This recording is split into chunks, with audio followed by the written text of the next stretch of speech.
You are now listening to the Sae Bae Cast, the #1 old school RuneScape podcast featuring guests from all across Galanor.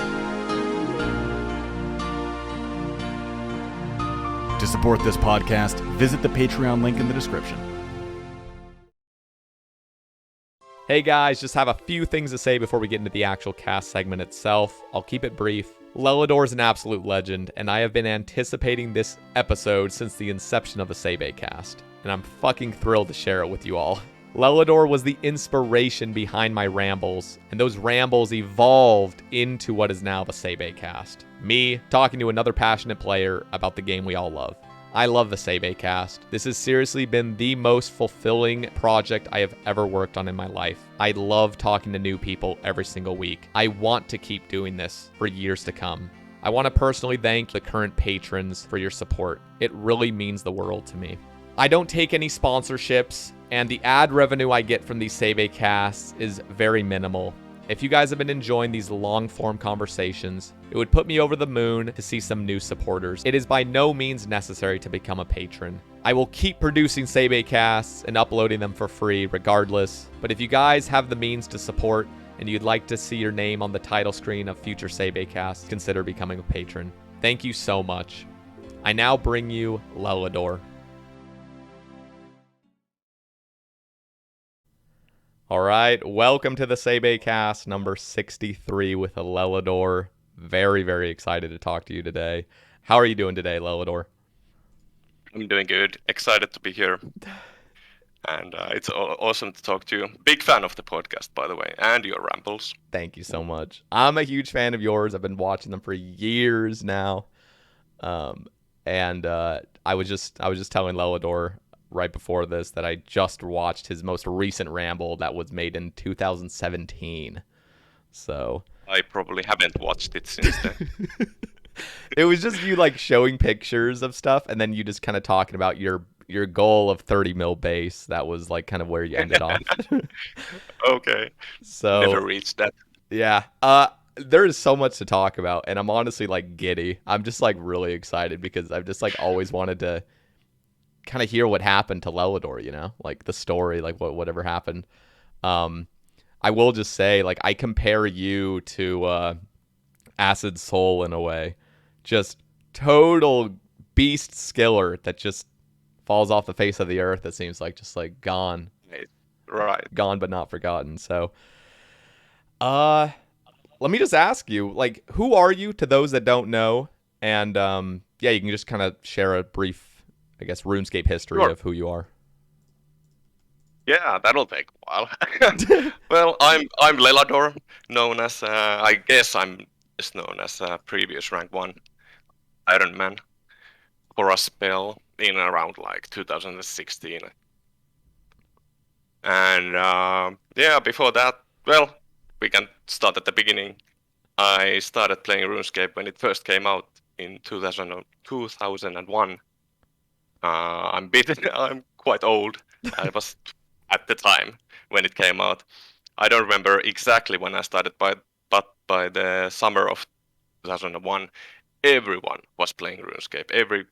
All my friends were playing, and most people didn't really have a good internet. Maybe they had dial-up at home.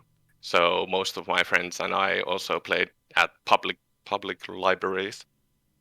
Even though at the time we actually had a broadband internet at home, so I could play quite comfortably at home. But it was mostly the social aspect of it, like hanging out with your friends in the library, fighting over the screen time at the computers. Life was so simple back then. Oh yeah, so simple. But it was such a hype, like it was unbelievable. Like everyone just started playing this new game, and yeah, at first it was like basically PKing. The whole game seemed to revolve around PKing, and that's basically all I did. Well, the first year, well, we didn't really know what to do in the game, but by 2002, I think Wilderness was released, and East Varrock PKing was the thing to do back then. Yeah. And also the Lord of the Rings was out, the first one, the movie. and everyone was named Legolas, Aragorn, or Gandalf, or some variation of those names. And I had like 10 different like low-level magic pures named Gandalf something or other. And once it hit too high magic level, you just make a new one. And I love it. Oh my god. So many memories. Keep going. yeah. And yeah, it was the Wild West. It was crazy. Like I remember my first Rune 2H PK was like north of Goblin Village, where the Black Wizards are in the Wildy, low-level Wildy. That was a like active PKing spot as well, and training spot for pures. And I got a Rune 2H at the library, stood up, screamed so loud, they kicked me out before I could loot the Rune 2H. And probably banned me for a month or two. And at the peak, I think I was banned from like 7 different libraries. Because of all the fighting among our friends groups and other people, and like the amount of noise we made was insane. Like at some libraries they outright banned playing RuneScape. You could go on the computer and stuff, but you couldn't play RuneScape. Oh my god. But yeah, those were the early days. Good fucking times. And there were huge feuds, like, and keyloggers on the computers on the libraries. So you had to be really careful, check the like programs running on the computer before you logged in and played. And also everyone was account sharing with their friends, and you couldn't trust even your best friend. My best friend scammed my bank at least twice. I scammed him at least twice. And we didn't talk to each other for like 2 months, and every time we lived in the same neighborhood, and every time we saw each other, we just eyeball like fucking evil eye each other. Oh my god.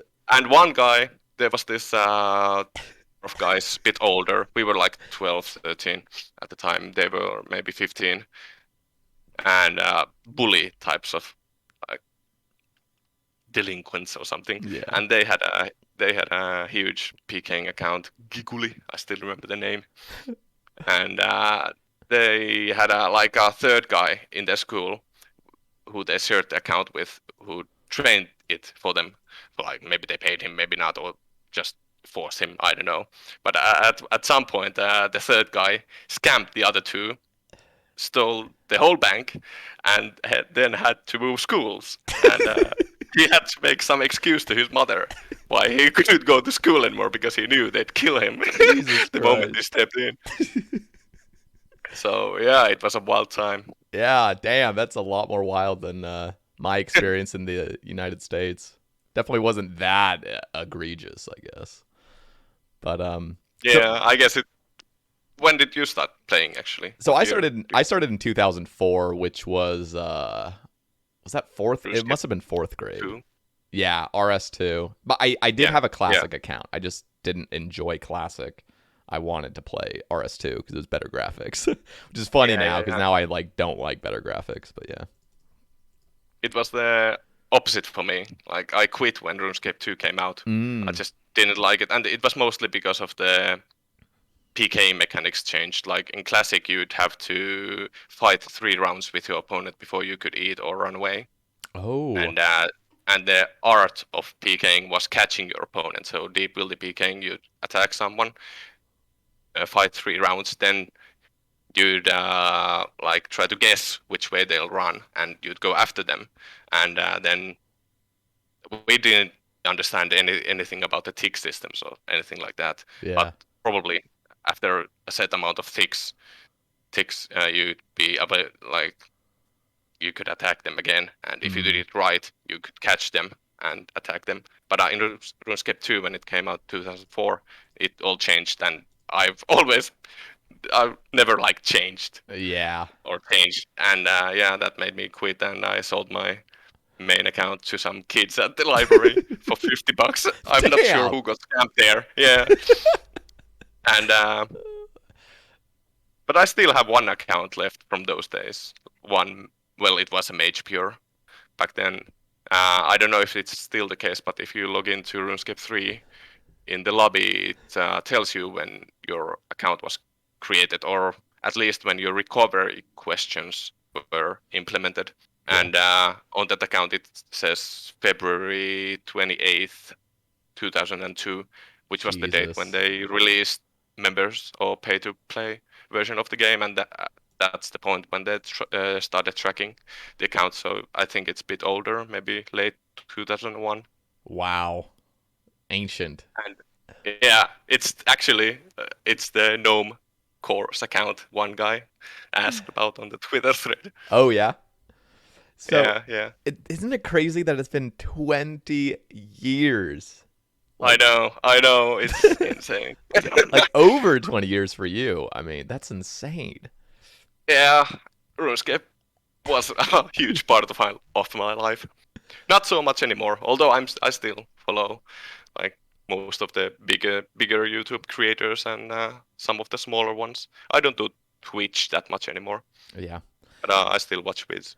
So let's kind of take that journey a little bit further. So, what was Sure. the whole journey between 2002-ish or whenever RS2 came out up until like EOC and then into old school? What was your history with the game? Because it looks like you quit in 2000 or whenever Four, RS2 came out. four, Yeah, 2004. yeah, 2004 came out. I quit. Uh, didn't play for a couple of years. Came back in 2006. Started my Lelador account actually. Stole the name from my girlfriend's brother who used it on World of Warcraft. It was his account. Oh But, my god. but he was avenged because one of my like RuneScape 3 friends stole it for his Steam. I don't use Steam, so if you ever, I don't know if he still uses it, probably Yeah. not. But if you bump into Lelador on Steam, it won't be me. And Oh my god. yeah, I started again 2006. I was done with PKing, and I just did skilling. I hated farming for like 3 years or something. I Oh, just that's interesting. did it. Yeah, it is. It is. And don't really remember like 2006 to 2010 that well. Yeah.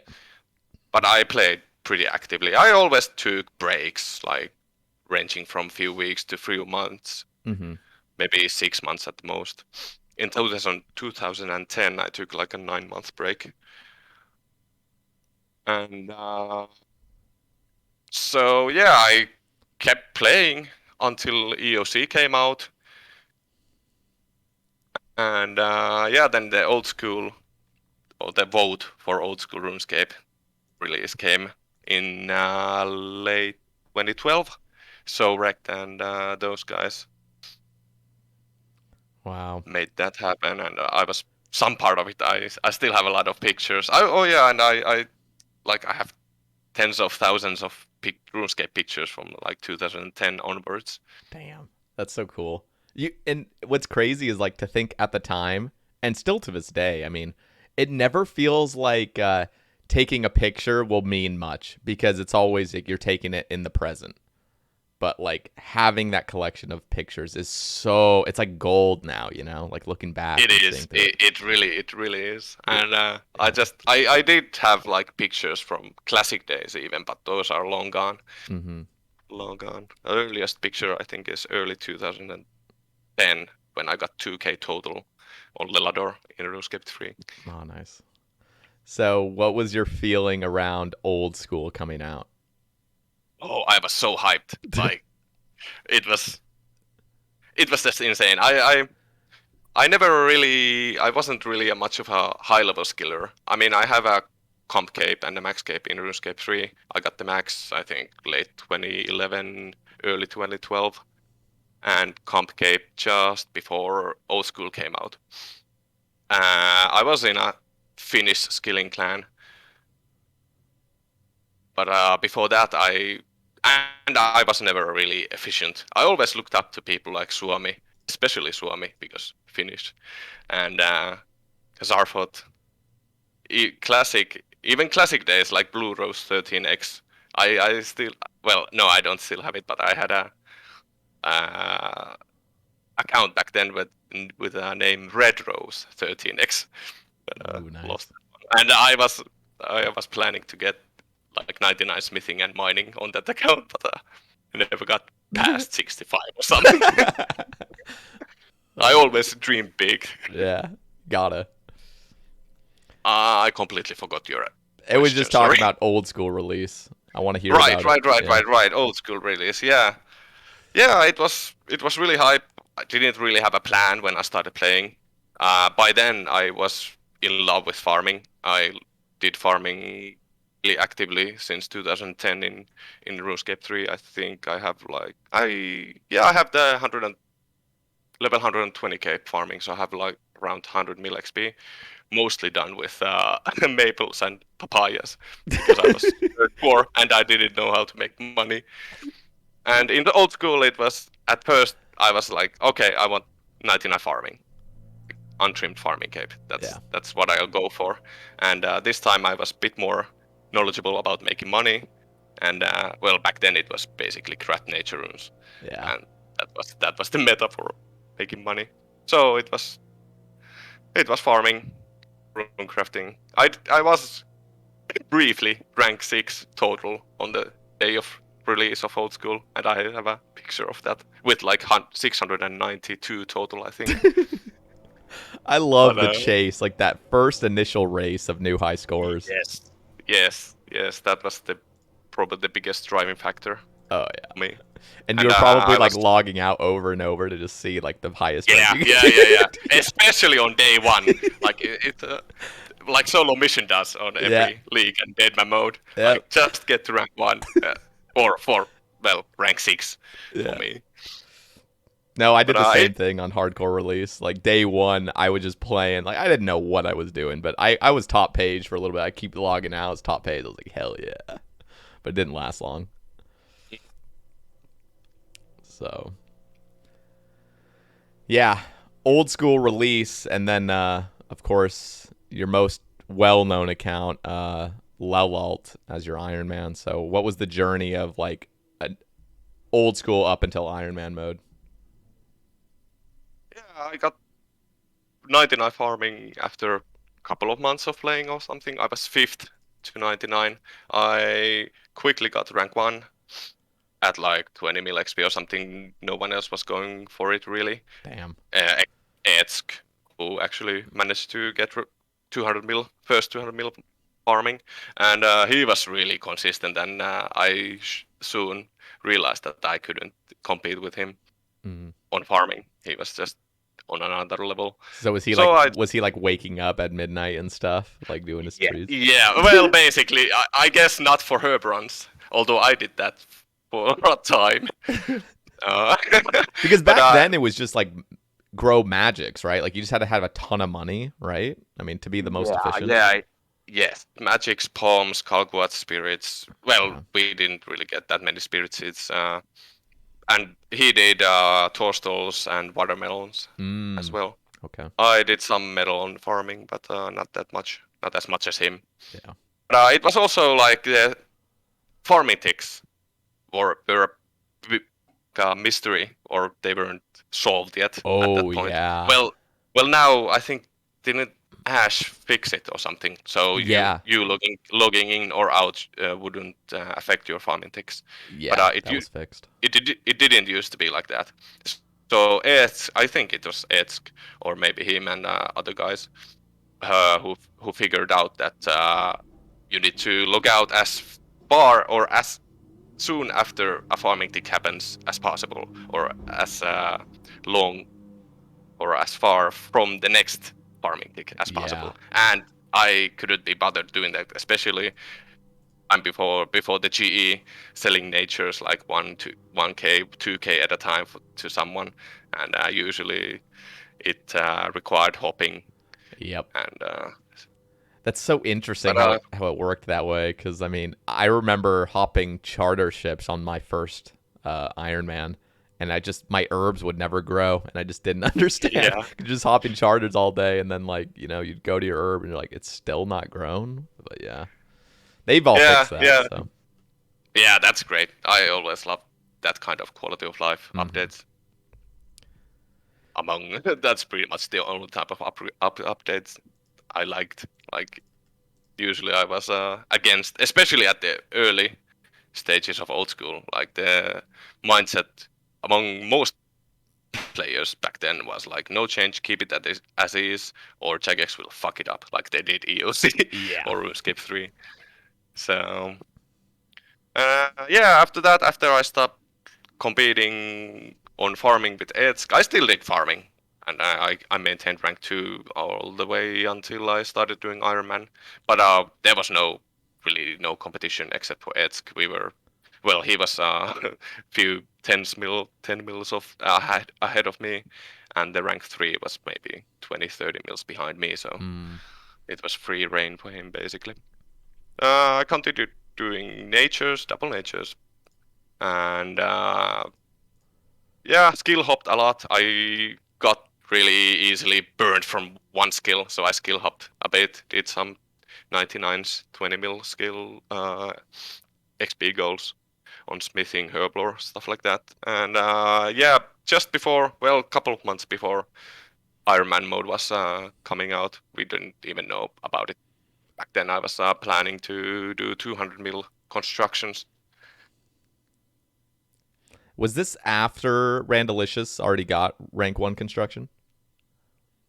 No, it was before. Before. Okay. I was planning to be the first, Oh, okay. and I was banking that I had almost 100 mil construction banked, I think. Then they announced Ironman mode, and yeah, that thing swept me away. So let's hear about it. Let's hear about Iron Man mode. Because the cool thing is, and for those listening, Lelador has a YouTube channel. It'll be linked in the description. You can go back in history and see all these update or like goals he had talking about it. I vividly remember a video of you runecrafting natures and talking about your construction goals. So this is all kind of like coming back to me. It's cool to hear. So yeah, how was Iron Man mode? Well, it was comparable to old school release. Like the hype was insane, and now, well, before you might remember, like before Ironman mode came out on like the fun vid few weeks before it came out, I said that I'd probably not play it, or if I did play it, I'd just make alt and mine essence on it and bank 99 runecrafting while continuing playing my main. But Mhm. even at that point, I knew that I was getting burned from runecrafting and banking construction, and yeah, me and Leo or eFire or the founding member of Hexis theory crafted like a road to 99, like a guide, basically a pre or yeah, like a guide to 99 all skills on Ironman, Mhm. and he did most of the work, especially on the questing front. I've Oh yeah. always hated questing. I'm completely useless when it comes to questing or planning a questing route. Oh yeah, that But sounds he exhausting. Yeah. yeah, but he did a really good job, and yeah, then Ironman mode came out. We implemented that. I followed the guide. I can actually link it to you. You can link it on the description or something if Yeah, anyone's absolutely. interested. I still have it.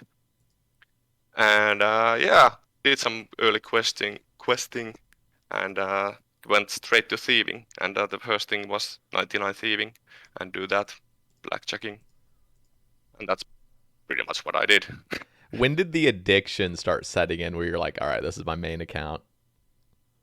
Was it Hmm, like instant or at what point? that's a good question. I don't know.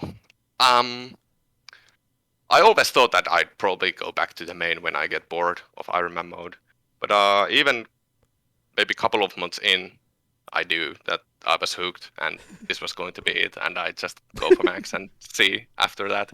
Yeah.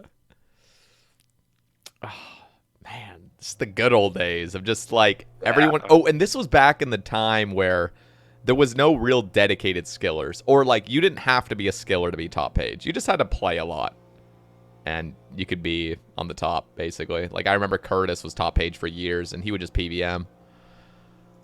Yeah, but I think that's true even in like old school mains, at least back in the day. Look at PKing. He was as, Yep. as inefficient as they come, and he didn't give a fuck. And he was just consistent, grinding Yeah. them gain.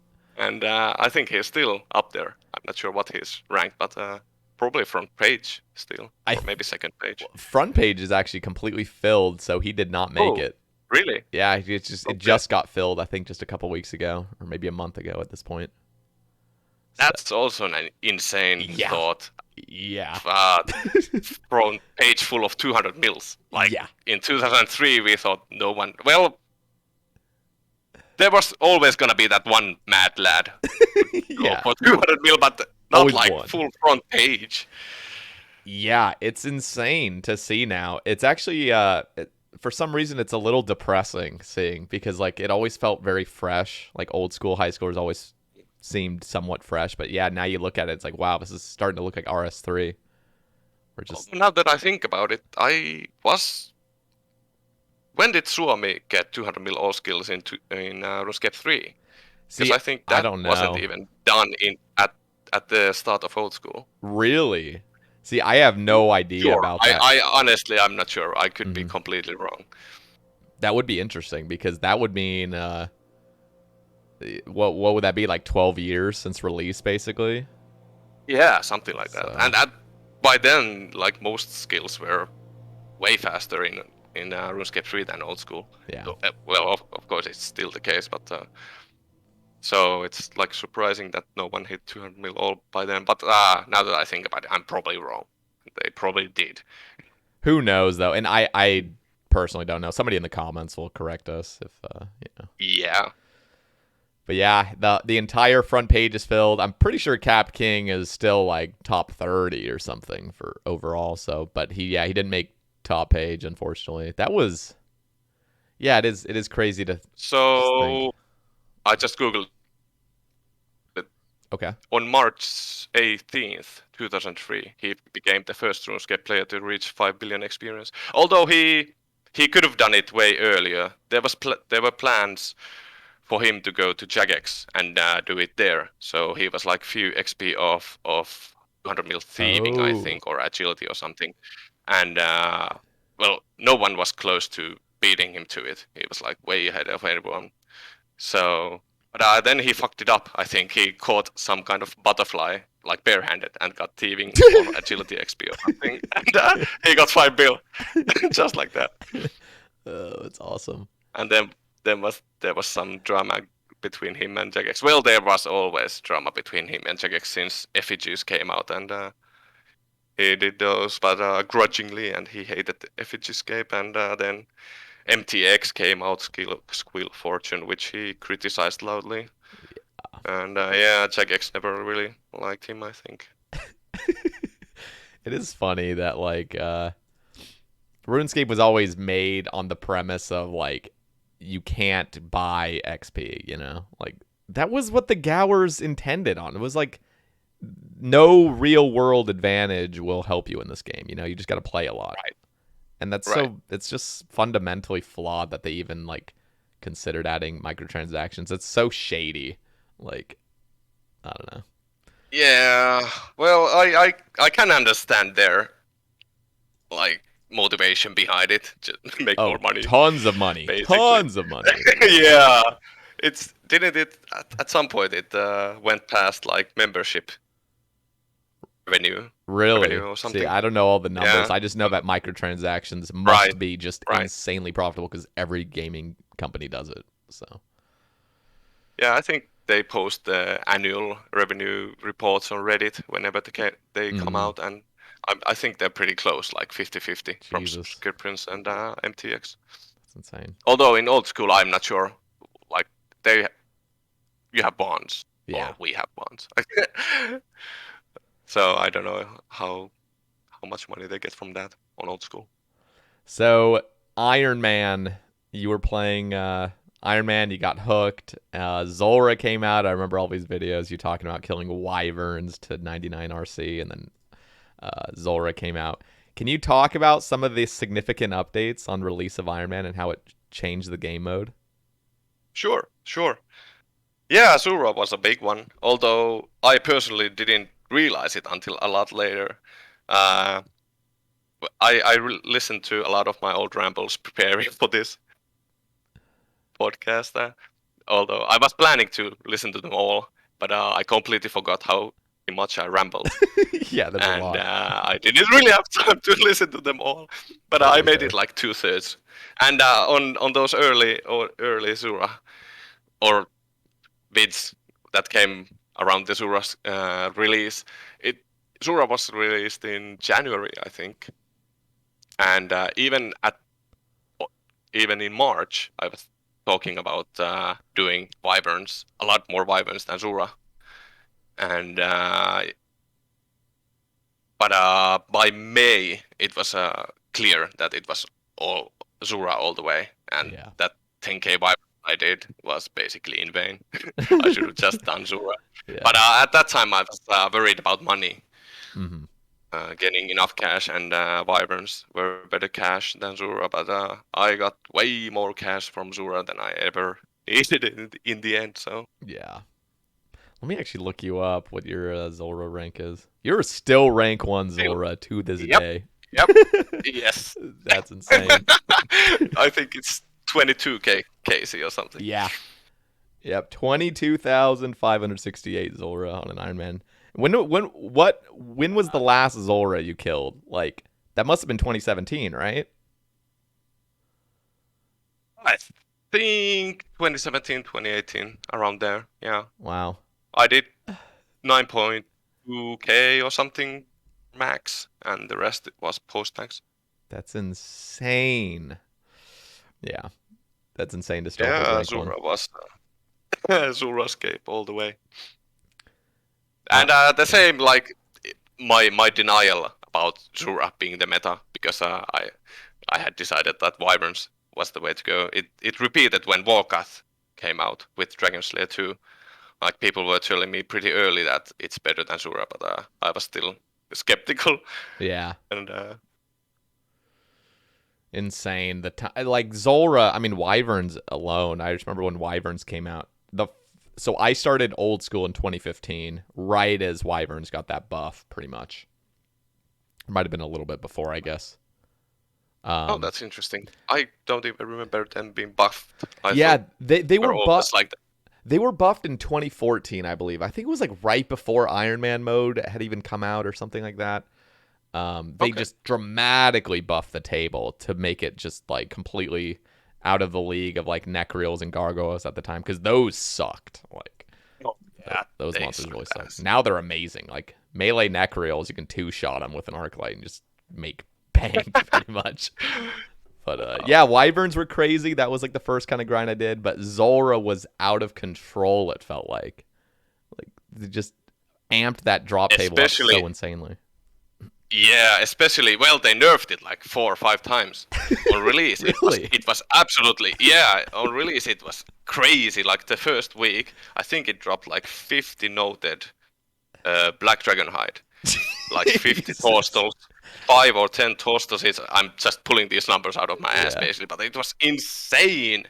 And I didn't do it on release. I was still going for 99 Slayer, trying to get rank 1, or the first 99.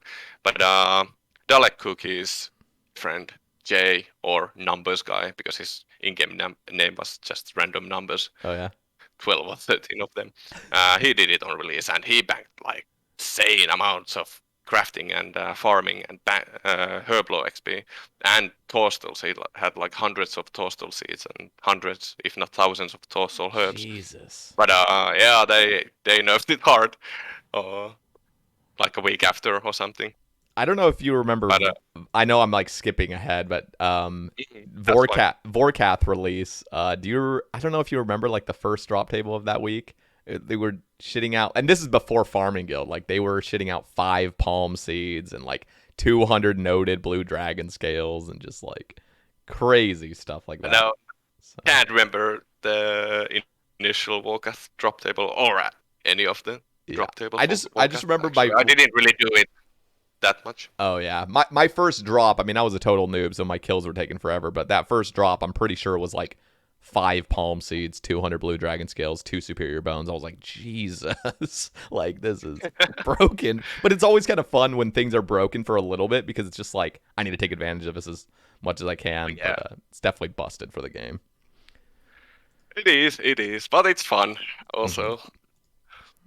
Yeah, in fact, when did Wintertodt come out? Because I know you definitely hopped on that and Yeah, I took think advantage of it. August 2016 or something.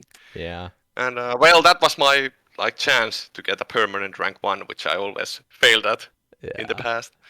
And yeah, I went hard, sacrificed everything, school, relationship, everything, just went for it with situation.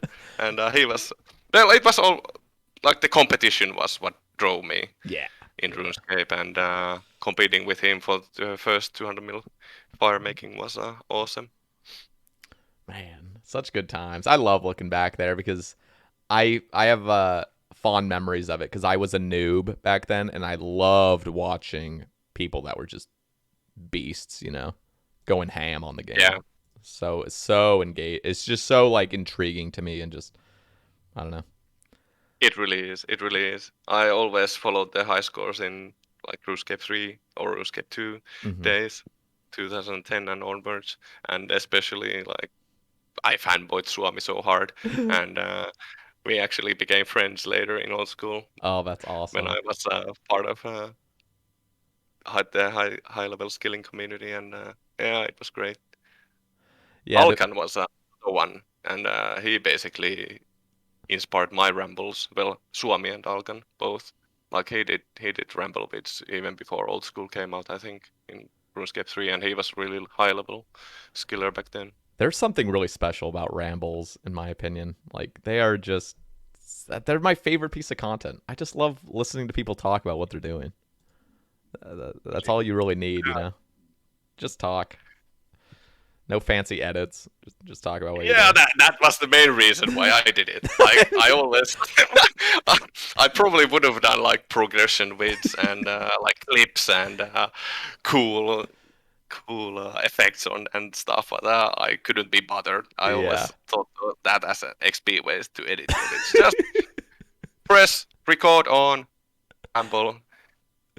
But they're the best because it means like it's no work for you and people love it. It's like the perfect form of Exactly. content. Exactly. So yeah, I always bring up maybe I shouldn't bring this up as much, but like I know Caveman Only, he was making content and stuff, but he put so much production value into his videos that eventually he just burned out because it just took him so long to like upload stuff and just wasn't really worth his time. Yeah, And that's so too bad. kind of like creating your initial content on just record, stop, upload is just really nice. So Right, right.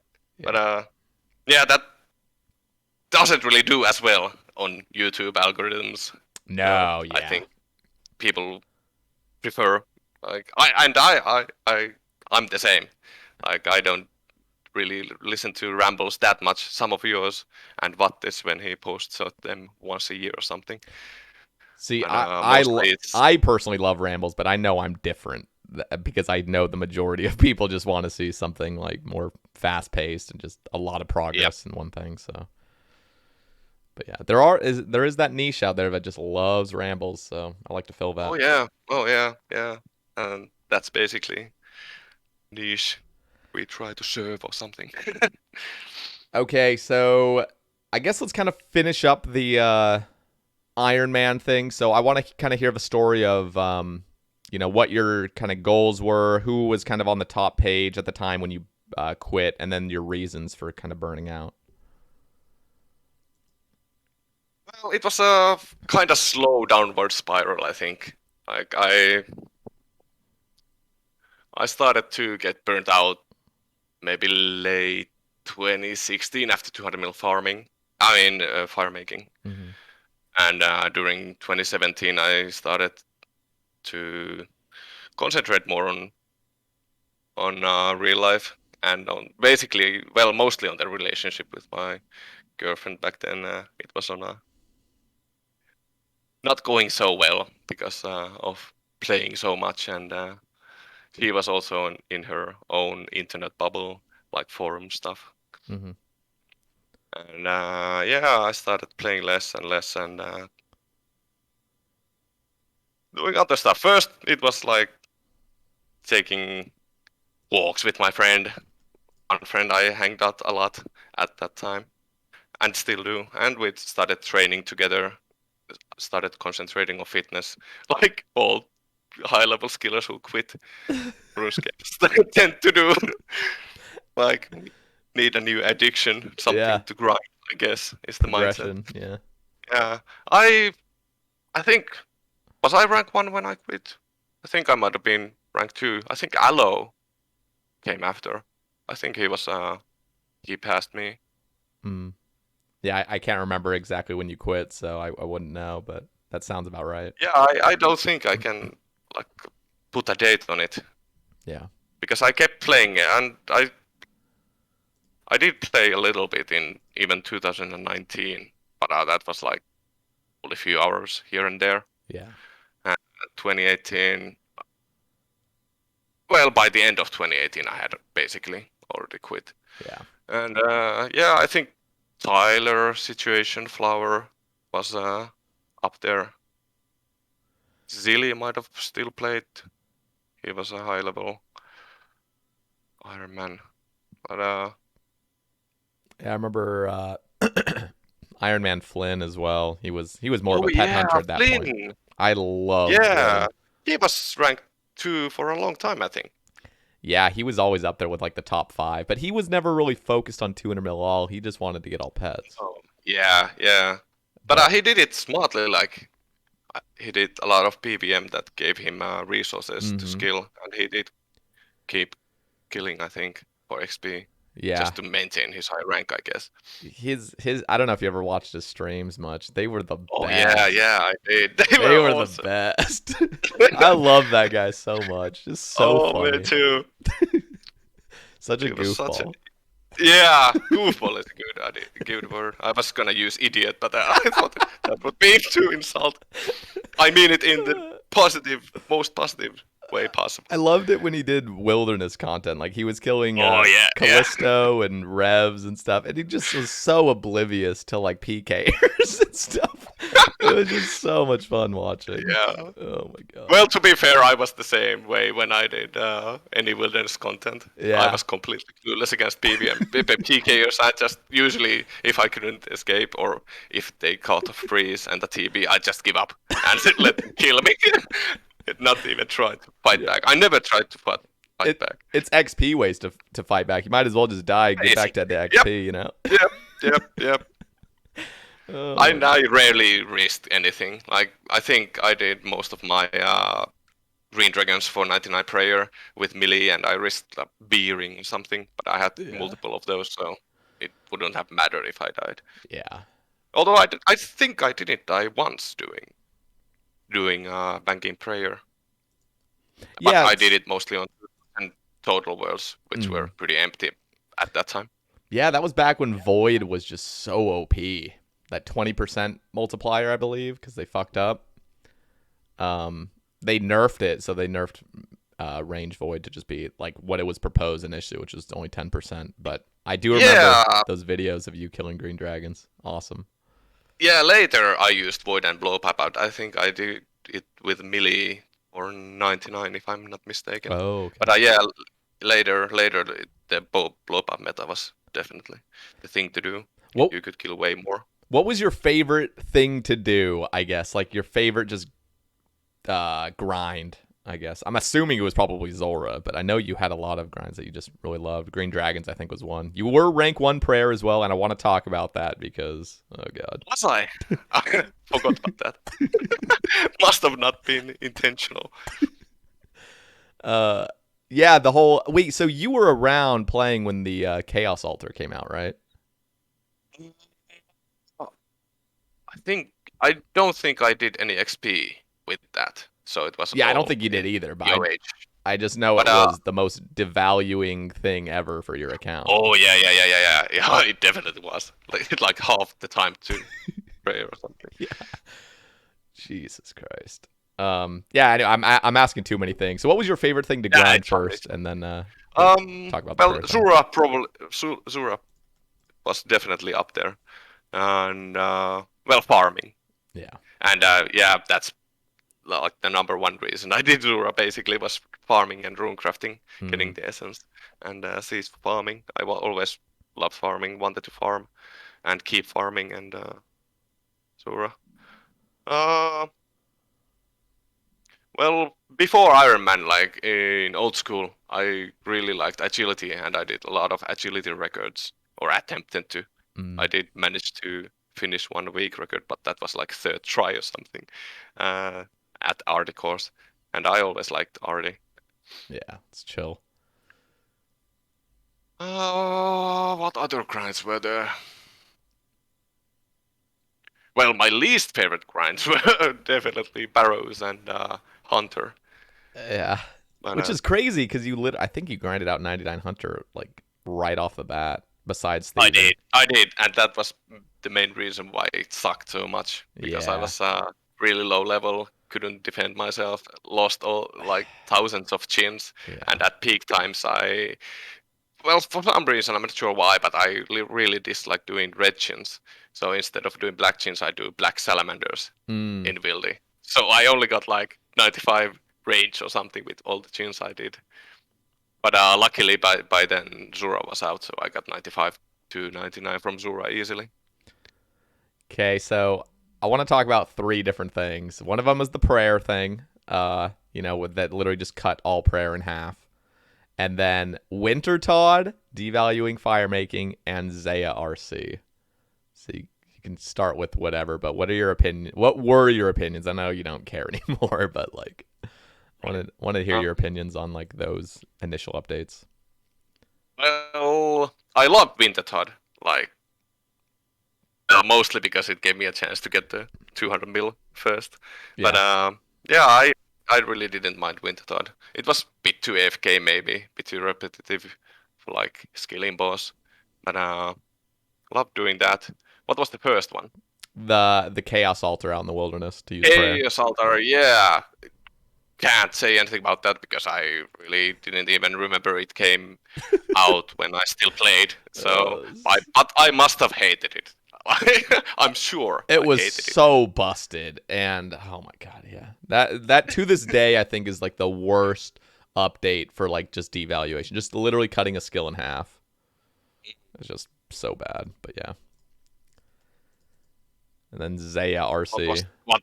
Yeah, they are. See, Zaya, I yeah. hate that from the start. Like, especially when they released it, it was crazy. You could AFK for like 5 minutes mining, and I think Harbone or Bioro, whatever his name is now, he made a vid where he started mining, took a shower, and came back before his inventory was full. So full Jesus AFK. Christ. That was awesome. But yeah, I really dislike. Well, basically anything to do with Zaya, except maybe Wintertodt. Hmm. But Oh yeah, yeah. especially the RC Yeah, you part. saw It was you saw so like the early days of Zaya. That's probably what you remember most. Just that whole yeah, square land. Just everything was yep, square and yep, just dull. They've added a lot and of way fixes too to it. big. Yeah. Oh, it's fucking massive. They've done a really good job reworking it so far. They're still gonna rework Lovakang, Arceus, and Piscarilius. I can never It remember really that. is. Yeah, Yeah, yeah. Piscarilius. It's like Ardone. Yeah. I used to say Ardugny as a kid. Ardugny. I can't remember what I called it as a kid, but as an adult, I always choose Arctic. That's Yeah, just that's most just the simple. best Yep, way. yep, yep. Can't go wrong with that. Yeah. So we got some Twitter topics. There's so much to talk about, but I want to kind of get into some of these topics. One of them I see just catches my eye. Autumn Elegy says, "Love you, miss you, hope you're doing good. No real questions other than what you've been up to since quitting." Yeah, huge shout out to Autumn Elegy. He was awesome. Still is. And I love you too, bro. And I'm good. I'm good. Concentrating on work now. And what I've been up to since quitting, well, yeah, I mentioned my friend and walks with him. Took a lot of shrooms. Uh, try to find myself, self-reflection and stuff like that. Love it. Yeah, concentrated on the relationship. We were really close to breaking up with a girlfriend, but we stuck to it. Stuck together, got married last year, Congrats. and thanks. That's awesome. About time. We've been together for nearly 11 years. Wow. So, Wow. yep. Been through everything together. Everything. Yep. It's That's really cool. yeah. Started doing calisthenics, bit of running. Went to school, trade school or vocational school or AMIS, and became a mechanic. Started working mostly in or mainly in hydraulics, and yeah, nothing special really. Just and being of course following like Runescape high level community still through Twitter, YouTube, some on Twitch, but not that much anymore. Yeah. And It's harder to find that like kind of high level community stuff on Twitch, mainly because it's not as popular. It's really popular to just keep remaking hardcores and PVM on there. oh yeah, So yeah, it's hardcore might have. it's definitely hard to kind of hit that niche on Twitch, especially like just going onto Twitch randomly and finding that. Of course, you can find it here and there, but yeah, YouTube's the place if you want like just videos you're actually looking for. Yes, definitely. And I noticed that also on Twitch. That's probably the main reason I don't do Twitch so much anymore. Mm-hmm. It was hard to find like even high level Ironman content. But Yeah. it was like I did some streaming even back in 2013 with a couple of Finnish friends, high level skillers. Yeah, Etsk, Ranne, who was rank 2 fishing or second to 200 mil fishing, Acid Soul, of course, and his legendary DJ streams Yeah. floating in space, basically. But yeah, I forgot up again what I was talking about. Sorry. It was just basic. We're just rambling at this point, but you Yeah, basically what I answered do best. Automelogy's question. Great. No, it is cool though, because you, Acid Soul, even Automelogy, like you guys all have those like nice, unique vibes of just skilling and being lost in the flow, you know. And so same with Hebox Yonga. I don't know if you watch his YouTube at all. He posts skilling videos and stuff. He got 200 mil all. Sorry, who was that? Hebox Yonga. He's Keybox. Yeah, he was on the No, Sae Bae doesn't ring a bell. cast. He's a big fan of Acid Soul, and so I just kind of group you all together. Oh, you should, if you don't know who he is, Well, you would absolutely love his episode on the oh, I'll cast. definitely check it out. Yeah. Definitely. But who isn't a fan of Acid Souls? That man Exactly. was legendary. Oh He yeah. was, Jesus, there was no one like him. Unique, completely unique. See, there is something about RuneScape though, and there's something that drives players. And I group you, Acid Soul, and Automelogy in the same thing, where you guys grinded. I believe what I see is like you guys grinded because of doing something first. You know, there's something thrilling about being up there with the top and doing things that have never been done before. Basically, pioneering 200 mils or pioneering, being rank 1 and stuff. And then when you kind of lose that, like the burnout's inevitable in a way. It's kind of how I see Yeah. it. Do you have anything to kind of like say about that? Well, burnouts those are, I think, inevitable. Yeah. Well, except if your league's Titan or something. That but that's basically Just built you need different. to be a little bit just at that point. Yeah.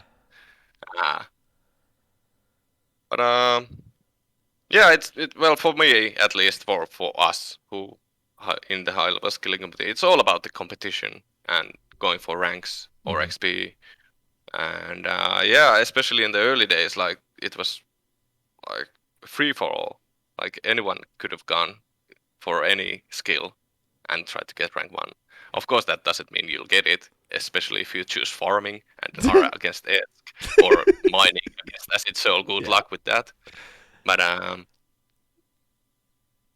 that's why Ironman was so refreshing. Like it reset that whole thing, and you could go for different route, go for like do thieving,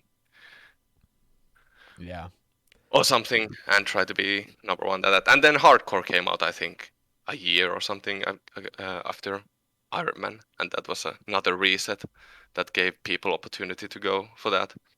Yeah, those resets are nice. Hardcore Ironman was the most fun I've ever had playing this game. Or just, not the most fun, but just the most excitement. Just, Yes. I need to log in, that's the only thing I'm thinking about all day. Yeah. And I kind of miss that. I can definitely relate to that. Yeah. So here's a cool topic from James. He asks, first of all, he thinks it's cool that you're on. What a throwback. I haven't heard his name in forever. Ask him about his Gnome course account. I mentioned it briefly when I talked about the old account I still have. But Gnome course. I'm not sure actually why I even started. I always liked doing Gnome agility course, like in old RuneScape 3, when there was the advanced course. I used to do that actually with Exteme. I don't know if you know him. He's another Finnish, like really high level player going for 200 million. And that was back in 2010 or something. And and I was getting burned out, I think, from Ironman might have been. I think it was Ironman times when I started that Gnome course account. And I just decided I'd do Gnome course, the level 1 account, course for all the way to 99 ability. And I reached, I think, level 80. Damn! 90? 80, I think. Jesus Christ.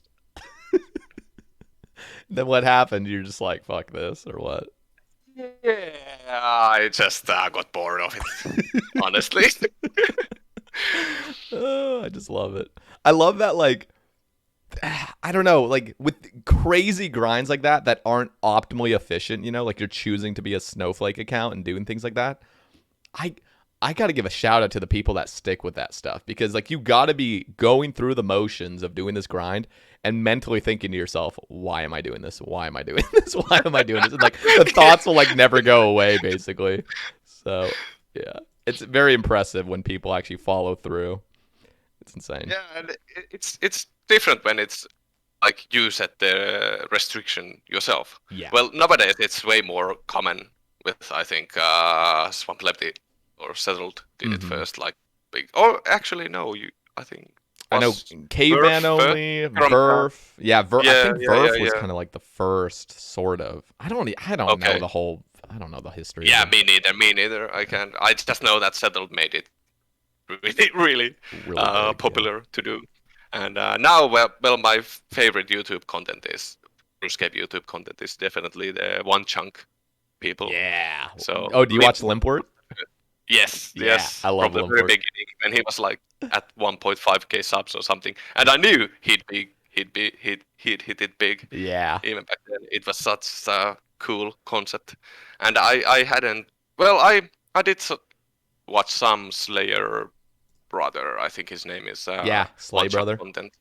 Yeah, but not too much. But Limport swept me away with that, and Werf with his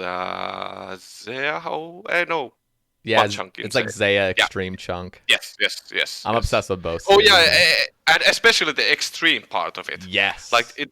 Yes, I think that was the thing that drew me in, or the aspect that made Slayer Brothers with not so appealing, because it wasn't extreme enough. Extreme, yes, exactly. It's funny though, because that is what people want. You get tired of the same old like easy grinds. You want to see something that like you can live vicariously through. And I imagine you with that gnome, the gnome course, the fact that you don't play that way anymore, would be cool to just see within a matter of 20 minutes somebody progressing an account like 2,000 hours with some weird restrictions. Yeah, no, I'm a huge fan of those. I could never do them personally because again, those thoughts would come creeping in like, why am I doing this? But Yeah, it's awesome to definitely. see people go in the distance. I had that happen to me when we did with a friend of mine, which I mentioned earlier, the same one. We did a 24-hour walk. So we walked for 24 hours, Jesus. and yeah, it's a small challenge. Like we both knew we could do it, but at like hour 6, I was like, "Why the fuck am I doing this? What the fuck am I doing here? What am I proving? Like I know I can walk for 24 hours. What's the fucking point?" And that was like the hours to like hour 12, and after that it was way easier. Damn. Yeah. Dude, okay, this is very random and I doubt you'll even know, but did you ever watch Three Dudes One Scape on Twitch? There were it was Three this is dudes, years one. ago. This is back like 2015, 2016 era. There was three dudes. They would all cam up. There would be the main guy that's like streaming it, and then there would be two other face cams of the other guys. It was like I can never remember their name. Billy Mays was one of them. That was one of the guys' names. And then what was his name? The Brofessor. I think the Brofessor was his name. Anyway, I don't know if you know, but the guy did a 24-hour stream. Billy Mays was one of the three guys, and he jumped on a mini trampoline for 24 straight hours. Just nonstop on a mini trampoline, just jumping up and Damn. down. And you can just see, like, you're just watching this 24-hour stream of him in the background jumping on this fucking trampoline while the other guys play RuneScape. That's really extreme. My friend has a few kids, and they have a trampoline, and I jumped on that for like 5 minutes, and I was totally wrecked. Like, it's insane. How could you fucking do it for 24 hours? Oh my god. I think he got through the whole thing, but I just remember like hour 6. It must have been hour 6. It was just funny because that was the same hour you kind of mentioned, but he was just like, "This sucks." Like, this sucks, but like he has to keep doing it, because he's on I camera. wonder how he managed to drink and eat and go And to the bathroom. Did he yeah, take break? I don't remember all the rules, and I would love to go back. If anybody listening to this and knows what I'm talking about, I'd love to hear how it all went down because I just remember popping in here and there, and he was still jumping. It's crazy. But yeah, I can't say I remember that group of streamers, although they have dank names. That I Yeah. love. No, I loved their content. There's so many streamers that have kind of like streamed and then, quit by this point. But damn, like you never forget the guys you watched. No, definitely don't. Yeah. Yeah, there were so many streamers, and yeah, around 2015 when I did streaming, like it was insanely hype. Like it was mostly because I was doing high-level Ironman content and was rank 1 and or 2, and was going for first 99s. But I remember like 99 Runecrafting. I streamed that. I did Cosmics, and there were so many people there in the chat. Like I might have gotten like rated or hosted by Bodhi or something, Mm. and I got like 500 viewers, and they all tried to kill me, and I'm running to the abyss, especially Dinophile. And Oh my god. Yeah, this is the but good yeah, old it's days. like the high level skilling streaming stuff seemed to be way more popular back then. Yeah, and it's kind of sad that that's not the case anymore. Like RuneScape on release was definitely way more skilling focused. There was hardly any PVM to even do. Oh yeah, And yeah. so There like was yeah, it was like Kalfat Queen, KBD, yeah, Barrows, that. Oh, DKs. they Sparrows, yeah, DKs. Yeah. So No, it is interesting how it's all kind of changed, and I really do miss like skilling being popular. It's kind of a shame, but that's just how it goes, people. yeah, Yeah. everything's changed. Trends change. Yeah. Okay. I'm seeing a question. Well, here's a few topics or a few tweets I see. One of the most awesome people I've ever met, not only as a person, but just the mindset. This is coming from Gadreni. Lelador is an absolute legend and an example for many. That's Yeah, I remember Gardeni. I think he's Dutch. So Rotop. Iron. Can't really remember much about him though. Sorry. Hmm. Iron Vatty says, answer the Finnish question, why are Finns god gamers? And that is actually just fucking true. You guys are built Yeah, different. it seems so, doesn't it? Why is that? I don't think it's. Well, Yo, if you you don't scroll think so? down, Okay. well, if you scroll down, there's a Matto OSRS or Zirov from way back is asking if he's or mentioned polar bear piss, and that was the running joke back then. That was the thing that made Finnish gamers so godlike. It was all the polar bear piss we drank. As you know, Finland is known from its vast herds of polar bear that graze on reindeer and stuff. And Finland's national sport is polar bear wrestling, and our national drink is polar bear piss. And that's why we are god gamers. Jesus Christ. But honestly, I don't think anyone has a coherent answer for that. It's probably some mixture of miserable cold winters and welfare state, basically, that lets you neat out. Yeah, it's But very interesting. Yeah. yeah, but also like Dutch people have always been very prolific, high-level RuneScape players, and Swedes, Norwegians, Westfold, Sig was a PBMer on Ironman. Flynn, I think, is Dutch. Yeah, I guess it is kind of So unfair I don't think it's to kind of yeah, like just put one country on top because every single country has always had absolute beasts. I mean, Australia, United States, we all got our beasts, but like Finland just seems like so much smaller, so but more people come out of it just being an absolute gamer, so right.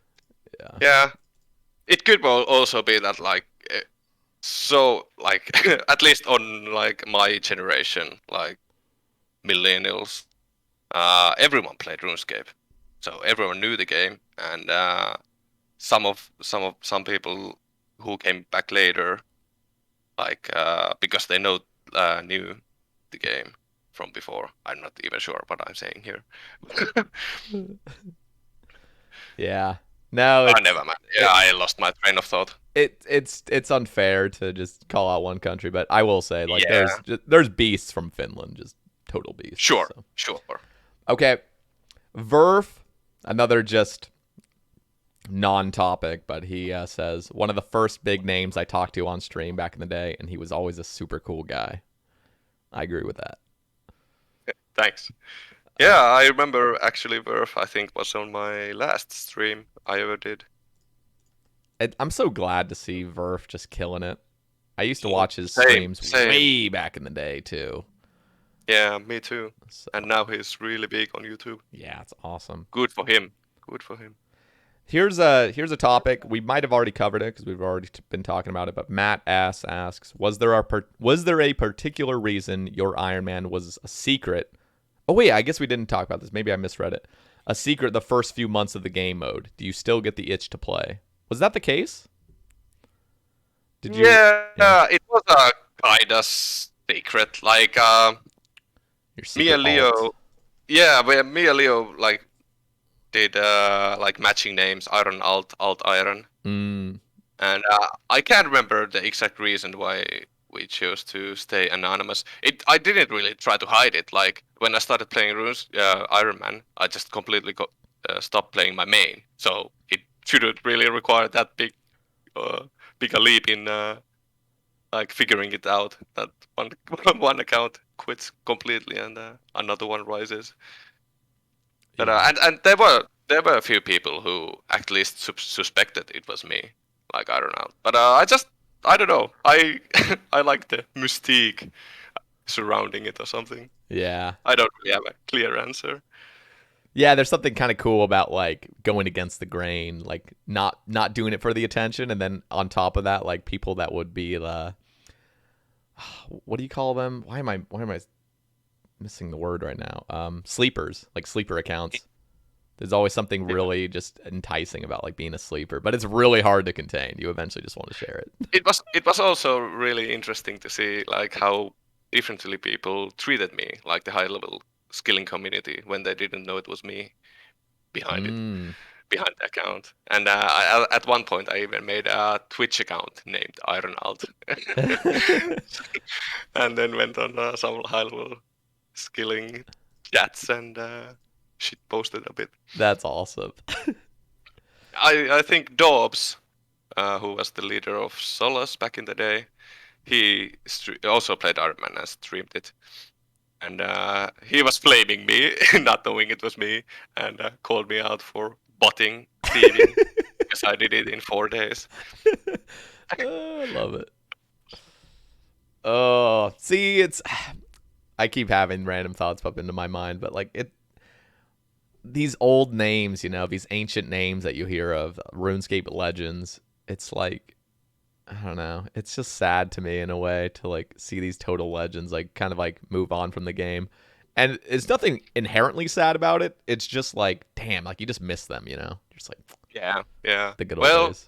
The time comes for everyone, I think. Yeah, it's weird to think because I've asked other people I've had on the cast like when does this end, you know? Like when does RuneScape like die off because it is such a boomer game. Like there's nobody okay, I can't say nobody, but the very, very few children that are playing RuneScape. And so eventually this game's going to like die off with our generation, I feel like. That's actually a good point. Yeah. Never thought about it that way. But yeah, there's not that many children playing a medieval point and click children's game. Because there's like Fortnite and stuff, you know? Yeah.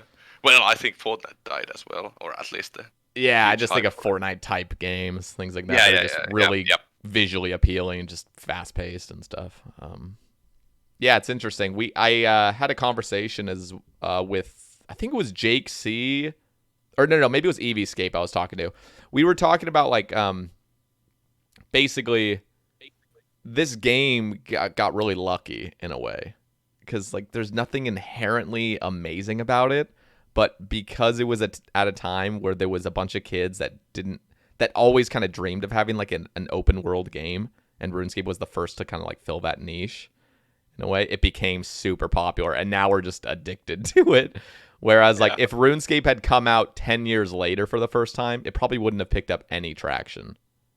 No, I think everyone would have just played World of Warcraft. Yeah, so I think that came out only a few years after RuneScape was released, and it probably stole a lot of RuneScape players, especially returning ones. Like if you had in your 20s, you'd have a choice between RuneScape or World of Warcraft. A lot of players or people would probably choose WoW if they played it, even if they also played RuneScape. I never played World of Warcraft myself. But, I do like what they're doing with old school though, and one of them is I really believe in the J mods right now. I think they do an incredible job. I was listening to your latest ramble about just the total non-trust that you had with the J mods at the time with XP rates, and that was totally fair. Such a fair point because that was never really a focal point of like making XP rates perfect, you know, or making them very balanced. And so there was a lot of updates that would come out that would just break the game in a way. So nowadays, I think we have it really good. And there's been so many quality of life updates, things you wouldn't even have thought could be fixed, have been fixed. And it's making the game more standardized and just nicer to play. So I was listening to the first Ironman podcast we did with Tyler and DVS, Zilly, Crescendo, and Sig, I think, was on it. Yeah. And we talked about a lot of things, like updates we'd like see in the future. And I think they implemented most of them, like later, or by now. Yeah. And I always loved quality of life updates. Yeah. Always been a huge fan. Yeah. It was too bad that they had to pull them all. Like, I think nowadays they don't poll all of them, do they? They do some integrity changes Yeah. without polling. A lot of But are quality of life updates included in those? I think Or do they still poll all of them? I think the majority of quality of life updates are still polled unless they're like, I don't know, unless there's like, I don't really actually know what differentiates them, but most of them are still polled. But things will now just go unpolled and just are considered integrity change. And for the most part, I don't think there's ever been anything I've like disagreed with when they make integrity changes. So, What do you think of the polling system in general? I think we're better off having it than not having it, but there are way better solutions to the polling system. But it takes a lot of resources and money and just coordination with people. Because I've always thought what would be cool is to have like small councils of like different people, Player like, councils. yeah, like player councils that kind of come together and they, collaborate together and they decide kind of, and then they get a vote from the majority, or they get a vote from the other people as well. But it's just like there's so much to it. Like, who decides who's on the council? What if a person burns out on the council? Like, there's so much to it. It's impossible to really come out with a perfect solution. But Yeah, I remember we talked about that in like 2013, 14 about player councils, and Jagex I think really considered that. Mm-hmm. But it never happened. Yeah, there's got to be a lot of resources. PKers, or like PKers, pures, PVMers, skillers. I don't think, is there any other category? Probably snowflakes. Well, nowadays there's like nowadays it's a serious thing. I mean, we want extreme one chunk representation. No, but like real talk, Swampoletic series was so popular, and the fact that he couldn't ever smith a rune crossbow because there's no anvil in Canifis, just now they are like basically never gonna add an anvil because of one guy's series. You know what I'm talking about? Like, we're just like, damn, okay, I guess no anvil can ever be here because it'll, lose integrity or something. Like, that's an actual thing nowadays. So, all right. Champions Cape asks, or I guess his topic is topic of RS burnout. Any suggestions to stay motivated while grinding hard to avoid burning out? Asking you. Well, I'm probably not the right person to ask that, but yeah, it's, you need to rely more on discipline than motivation, really. Like, motivation can only carry you so far, and it's just about the discipline to put in the hours into the grind. And if you don't enjoy it, you will burn out. So I just suggest skill hopping or doing PVM or clues or whatever. Just do something you enjoy, and that's probably the way to avoid burning out. But other than that, like, I always had a huge problem with burning out. Like, I couldn't do one skill, even if it was a skill I loved, like runecrafting, nature to bank farming or construction. I could maybe do it for a month straight if I was lucky, and then I needed a break. That's why I had so many other skills trained on Lelador, my main, before Ironman. Like, I did several skills to 20 mil just so I could have a break from the repetition of runecrafting. Yeah. No, and I feel like it kind of applies to everything in life. If you don't, you have to actually really want something. Because if you don't really want it, you'll burn out, and then like the discipline and the motivation will have meant nothing because you didn't actually want it. So for something you legitimately know you want to go for it, it eventually just comes down to discipline. Yeah, and you might think you want something, but it changes. Getting there when you're in the process of getting there, you'll soon find out if you really want it or not. And if you really want it, you'll probably have the discipline to do it or the motivation to do it. And if not, then it's burnout. Yeah, I remember listening to Acid Soul talking about like grind mentality and stuff, and You know, he is well. You know, he doesn't play anymore that we know of. No, And no, but he achieved his goal. So exactly. And but he was mining, and I think, and I don't want to like misquote him and stuff, but what I kind of gathered from it is like there is kind of beauty in a grind that means nothing to anyone else. Like grinding to 200 that's mil true. mining. It's like there's always something to be gained by it. It's not really the end result. It's just like enjoying yourself and learning to enjoy something that most people would just find totally pointless. And there's some like Yeah, beauty in that. You can kind of get lost in the flow and kind of like introspectively inward and just I don't know. lost in the flow with acid soul. Yeah. Oh man. I'm not gonna lie, I would love to talk to that guy. I would need to reach out Oh. to him. I just don't know. I think he's on Twitter here and there, but that would be just He is. I don't think he might still like read his DMs or something, maybe. But I haven't heard from him in ages. yeah. It's I have been no idea what he's up to. I think he at like in the beginning or when he quit, it was due to health issues and mm, stuff. mm, okay. And Vaddy asks, and yeah, this kind of relates. Vaddy asks, "Did you have any idea the legacy you left for all of us when you were playing? Do you still think about it now that you're far removed from the game?" And I see this question kind of being asked to you specifically, but I also kind of see that same question about Acid Soul in the same way, just like this legacy you leave behind. But yeah, do you have any thoughts on this? honestly, I had no idea I left any kind of legacy behind me um, until I started listening to your podcast and especially the first episode with Vatti when Yeah, he mentioned he loves me. you, man. Well, I know, I know. Well, I can understand that because what? Well, I saw him streaming and instantly I knew that he's a beast and he'd be a beast and Yeah, he'd reach amazing achievements. And he did.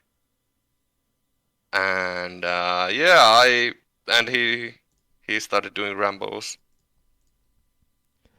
continuing that legacy. I think that's basically that what sets me apart from some other like high level people. yeah. You put your account and just content out there, which makes the difference. Yeah, and I got lucky with Ironman release. Like that was the hottest content at the time. Yeah, So yeah. rambling about that like seemed to interest a lot of people. I'm really But glad. yeah, no, Yeah. I really didn't expect like even this much hype for this podcast, like on Twitter. Yeah, And no, people remember old names. Of course, you know, anybody that's played in the last few years doesn't know yeah, other that's stuff true. for the most And part, but the OGs yeah, remember, you know.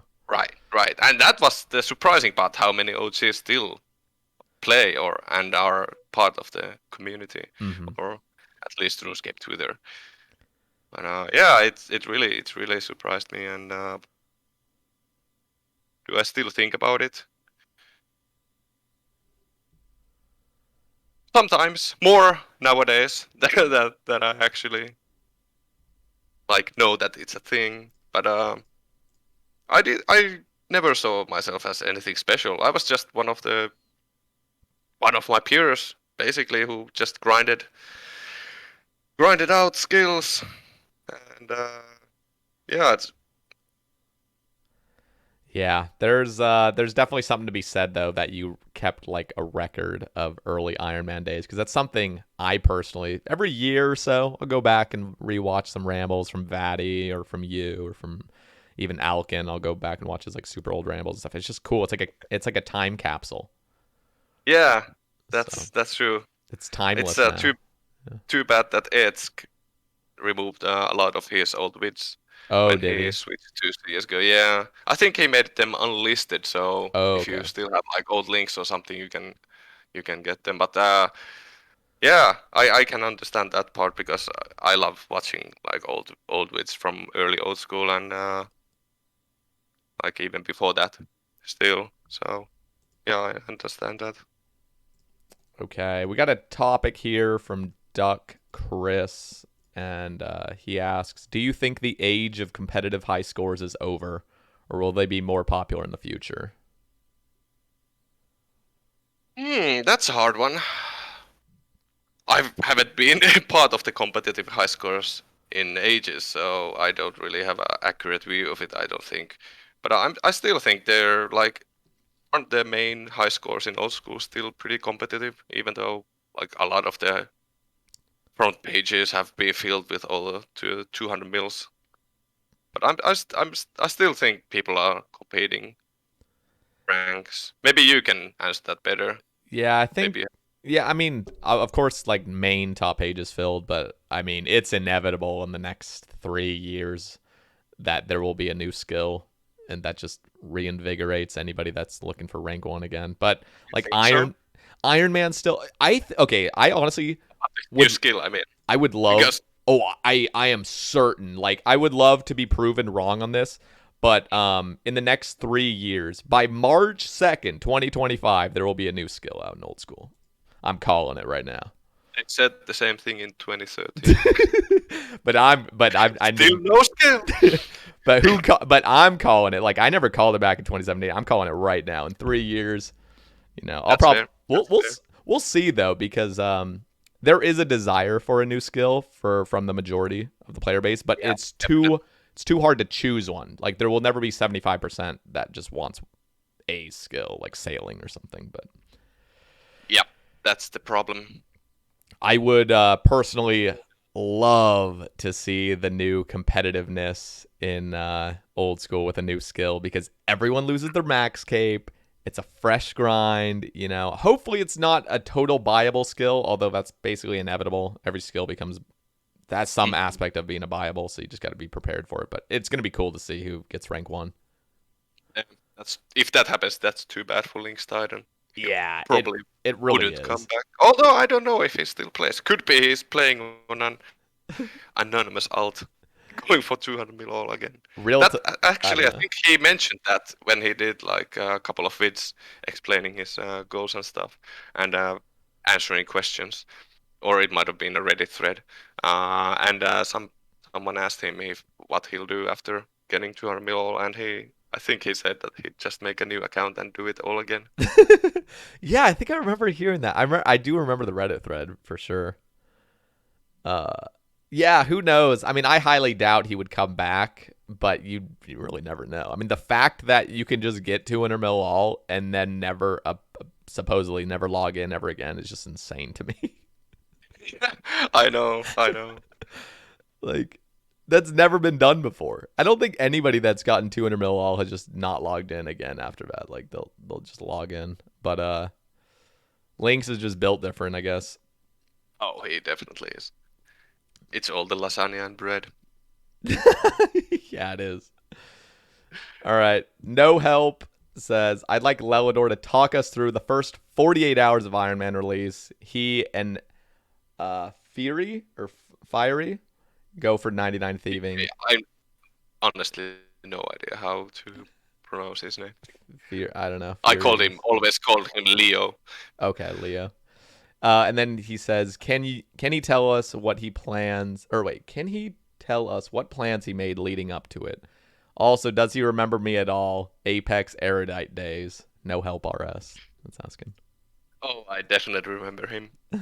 He also did some bids, I think. But yeah, No Help was a legend. Shout out to him. First 48 hours, yeah. Yeah, actually, I opened the plan we had with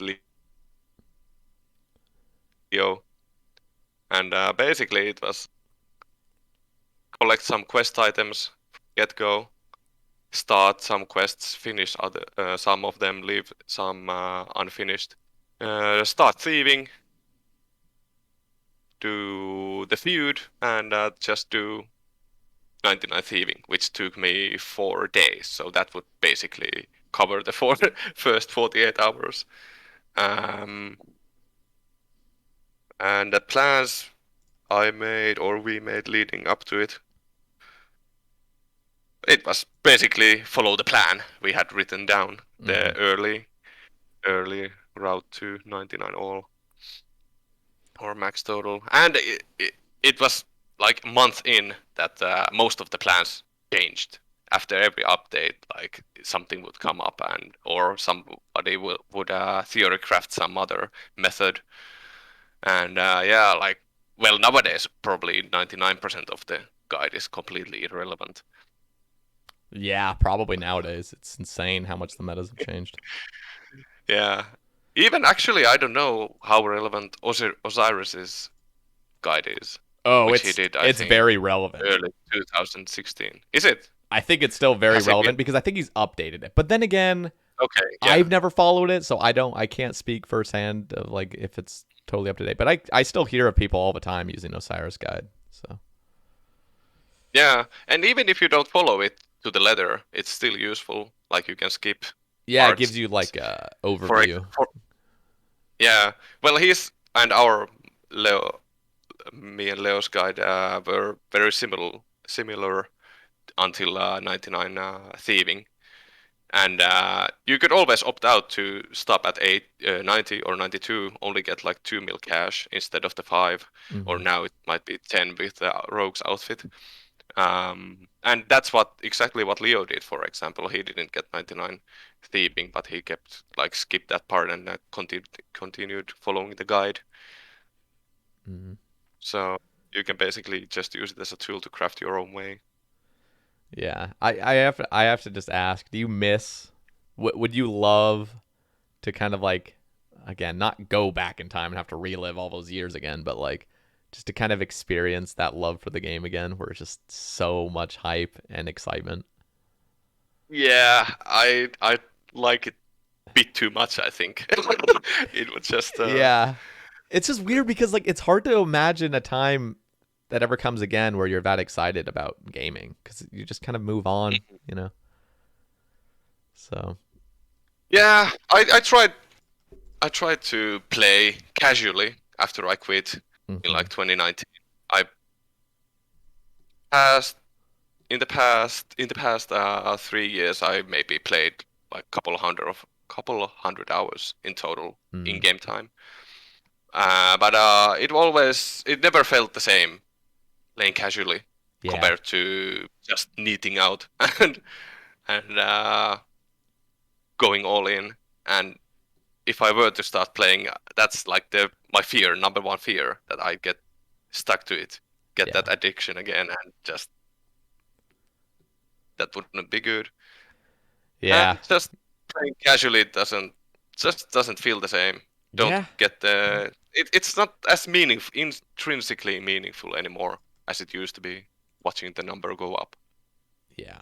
No, that's totally fair. Vaddy brought up a point of like just he used to be that way, and of course he has a family and like a kid now, and he just has way less time to play, but he still sees his account as just like this endless thing he can work toward. But some players just can't do that. It's like all in or nothing. And I see it all the Yeah, time because like definitely. RS in general is just such a it just attracts those addictive personality types, you know, just like oh, go all in. So Yeah, it was always all in or nothing for me. And yeah, Vatti is built different. Like he's managed to be consistent and play even like half casually. yeah, and his mindset changes But well.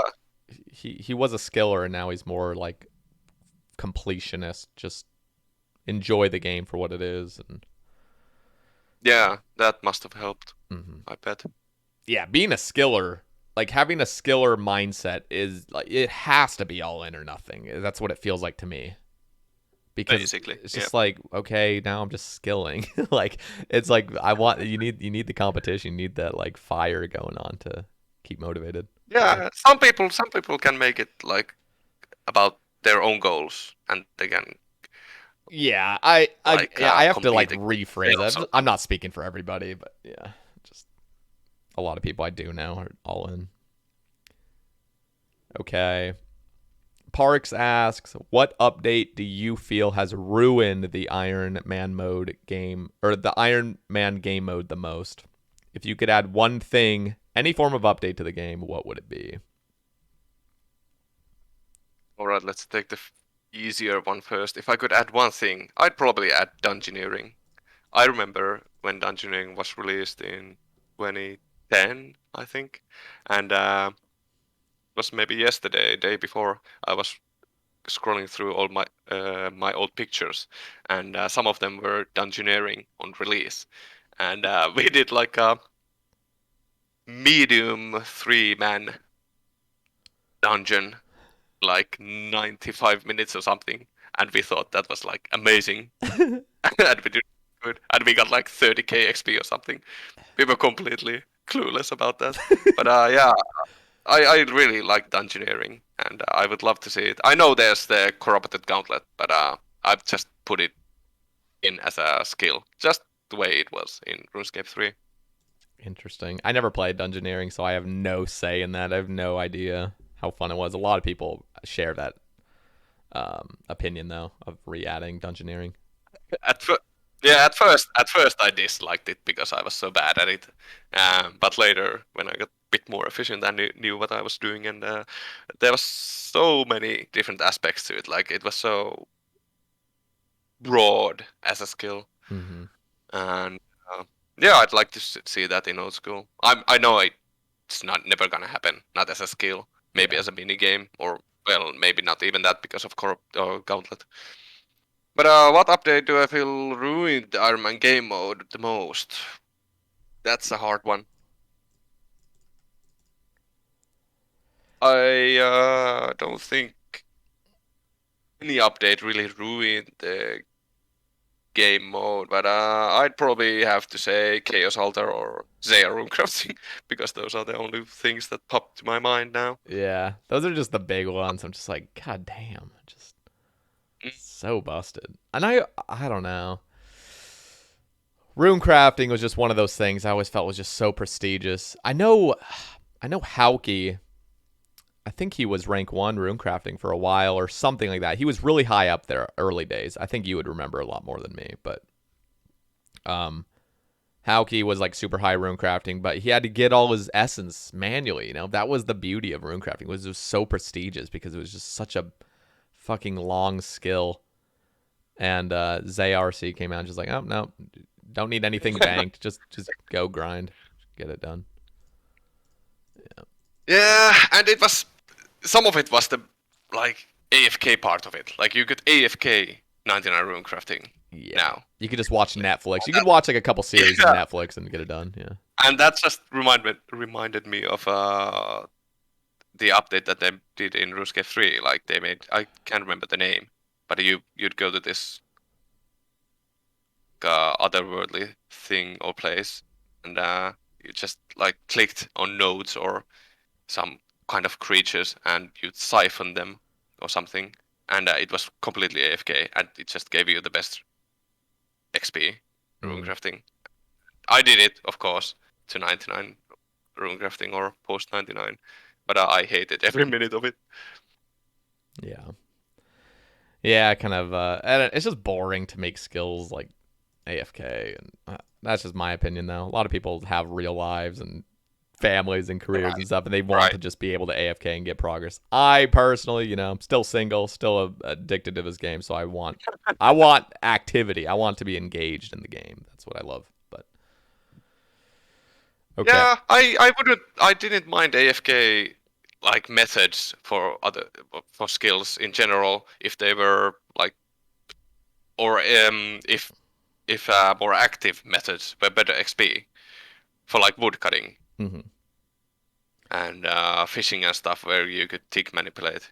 You'd put in the effort, you'd get better XP. Yeah. You'd AFK, you'd get lower XP. But yeah, Zero crafting was a bit different, and it just was absolutely the best XP at the time.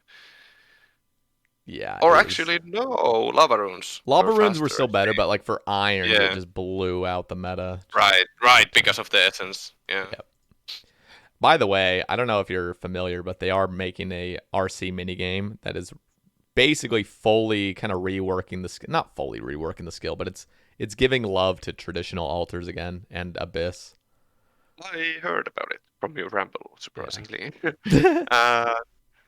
Yeah, I wonder if it's similar to the Great Orb Project minigame from Runescape 3. Yeah, again, I never did it, so I wouldn't know. But Oh, me neither, so no idea.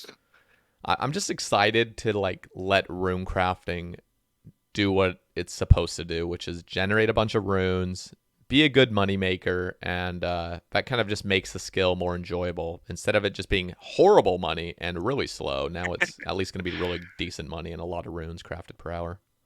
It's exciting. And I don't know how you feel about this. Let me just ask you. I know you're not as invested anymore, but they're getting rid of the tick delay when you craft runes. So that 4-tick delay when you're just waiting there, you can skip it. So yeah, you can just 1-tick, 1-tick, 1-tick out. Oh, I would have hated it if it happened back in the day, because I preferred like more traditional way of runecrafting. My HK scripts were really like basic. They were basically emulating mouse keys. Mm-hmm. But people like Trance Music went and Harmony went full ham Full on robot. those fucking A script, and they definitely would have loved that change, like instant crafting. Do you remember Paul No Life? Did you ever watch his streams? Yes, dude. I did. Do you remember the day when AHK was banned and that man? Okay, first of all, there's a clip that shows that man's AHK, and it's just going everywhere. Like legitimately, he would craft his runes, tick perfect. He would teleport back to Edgeville and click the bank, but it was just like, I think he clicked one thing on his keyboard and he was instantly banking. And then within like 3 clicks, everything was tick perfect, loaded in, ready to go again. And the update when they got rid of AHK, oh my God, it was a shit show watching him runecraft. His rates dropped to like half. It was so funny. It was painful to watch him bank. He was like relearning the game. It was so funny. Damn, I always thought like that multiple actions from one key press with AHK was bannable. Yeah. But maybe not, or maybe they just didn't care because AHK bans were fairly rare. Yeah. Even no, it was even after they banned it. Like I continued using AHK. Yeah, like, a lot of people did. Emulate mouse keys, even though it wasn't allowed to use AHK at all. But I don't think Jagex cared if you just emulated mouse keys. Yeah, it was the 1-to-1 that was the biggest thing, and I just remember Automelogy like openly just admitted he was using AHK, and then he got banned because he openly admitted it. But like if he had never just said anything, nothing would have happened. So right, yeah. Even before now, I'm banned. Yeah, but I'm personally okay. I'm gonna say yes, there are changes being made to runecrafting, but I think for the most part, besides just my own selfishness and like just kind of like liking the game staying the way it is, I think this update's gonna be really healthy for runecrafting. And it is a little weird because like a lot of the HLCs calling the new pouch that's coming out the colossal pouch, the Fortnite pouch. Basically you're not bringing 4 pouches anymore, which kind of ruins that nostalgia of having 4 pouches that you gotta unleash. Now it's just 1, so it's a little bit more simple. But I think the activity of getting to an altar, crafting the runes instantaneously, it's going to feel like lava runes where you're just super fast paced. Go in there, crafting them within 3 ticks, dipping, repeating. I think it's going to be fun. So I'm optimistic about it. Definitely. We'll see, though. Do you know when it's coming out? That update alone, just the tick delay removal should be coming out in the next couple weeks. And then the pouch and the outfit are going to be coming out in March 23rd, I believe. I might actually give that a try, just for old time's sake. Like, yeah, Abyss runecrafting, it was definitely among the top 3 most relaxing and things I could have done in the game, or I like to do. And it would be nice to relive some of those feelings. I think it'll be refreshing in a way. It'll be a little different, but it's still kind of the same. And also challenging to try to 1-tick. Yeah. Craft. And it's going to just be so much more satisfying because back in the day, you'd craft 108 runes. Now it's going to be like 100 and, I don't know, 70 or something like that per craft because of the outfit. And then it's going to just be so much quicker too. Just in and out, so. Oh yeah, the outfit. I remember I loved how the outfit looked in RuneScape 3. And I actually tried the minigame because of that once, but I couldn't understand what was going on or what I needed to do, so I just gave up on that outfit. It's exciting, and I think I would encourage you to just do a little bit of Abyss, and I would love to hear your thoughts as well after it all comes out, if you like it or if it's bad, because I have no idea. When they come out with new updates that change stuff, it's really hard to know how it's truly going to feel doing it. So. Yeah. Okay. Yeah, it would be nice. Yeah. Here's a topic. I don't think you can even answer this, but Kirill asks, thoughts on tick counters, Matab NPCs. How come Volcanic Mine can have tick counters on stepping stones, but not PVM encounters? Do you have any thoughts on this? What the hell are tick counters? First of all, I think tick counters are those things that clients use to show. Honestly, I don't really know because I don't do Volcanic Mine and I don't use tick counters. So he mentions Olm/TOB NPCs. Yeah, so there's a thing I've seen on clients where it'll just have a number that's always ticking down about 4, 3, 2, 1, 4, 3, 2. Oh, so like in Bloat, you know exactly when. I don't know if it's Bloat, but I think it's like Verzik. When you're killing Verzik, you know exactly when she's about to attack because her final phase is 7 ticks, and that's really awkward for a lot of people. So like seeing that number is just very clear. Yeah, I don't mind those. I used to. Well, actually, Dreyri, who was the first to max RuneScape 3 hardcore, he made a AHK script for me to like calculate my laps, so I could fix my pouch before it degraded, and that was like plus 1k an hour or something extra. Yeah. And I guess that's some kind of a counter or lap counter or something like that, and I didn't really mind using that kind of tools. Yeah, I don't think there's anything wrong with it, especially like I think I may have misread the topic, but he was asking for tick counters to be added to those. I've always seen them because of cheat clients that are using them, and so I have nothing personally against them. Right. Overlays for the most part are totally fine. I'm not going to go too nuanced into this whole conversation. I know a lot of people are a lot more passionate about like speed running, integrity, and stuff like that, but yeah, I don't find anything. Oh yeah. I'm really big into speed running. Like, well, not speed running myself, but following speed running. It's fun. That's like the best content. Did you hear? Oh yeah. They were going to be adding quest speed runs. Yeah, I know we've been waiting for that for like years. They've talked about being able to redo quests and speedrun them. And if that's actually happens, I might come back to speedrun some quests. I did some free-to-play, what was it called? Champions Guild speedruns. Oh, yeah. Or attempted. I failed miserably. I did like 5 of them or something. Never posted any on speedruns.com. Yeah. But yeah. The annoying part was always needing to make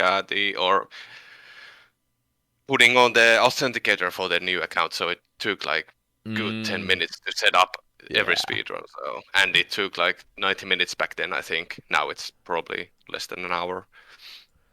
Yeah, there's something. So it was a bit annoying.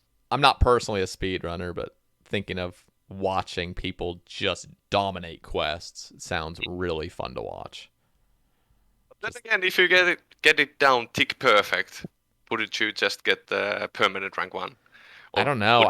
I think encourage more theory crafting and. Well, here's the thing: there are very simple quests where I do think you could get it down to tick perfectness or like tick perfection. But like there are some quests that legitimately rely on you killing an NPC, and that comes down to RNG. So That's true. there will always be a way to just squeeze in that last tick, you know, if you get lucky enough. So I think there will always be a chase.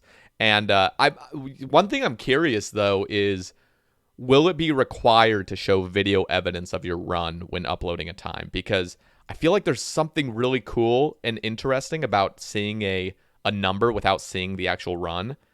But simply just because, like, if you found out a cool method that saves you a few ticks, use it and don't let other people copy you. But at the same time, I wonder if it'll actually be more fun to see the run and to just know it's true. You know? I personally, I definitely want to see the run. Yeah. And if you only, yes, they would Jagex, if they implemented this update, they would make their own high scores for fastest times, most likely. But you could also track it on like speedruns.com, and there you most likely would have to acquire, provide proof. Yeah, the whole bit of the run. Yeah.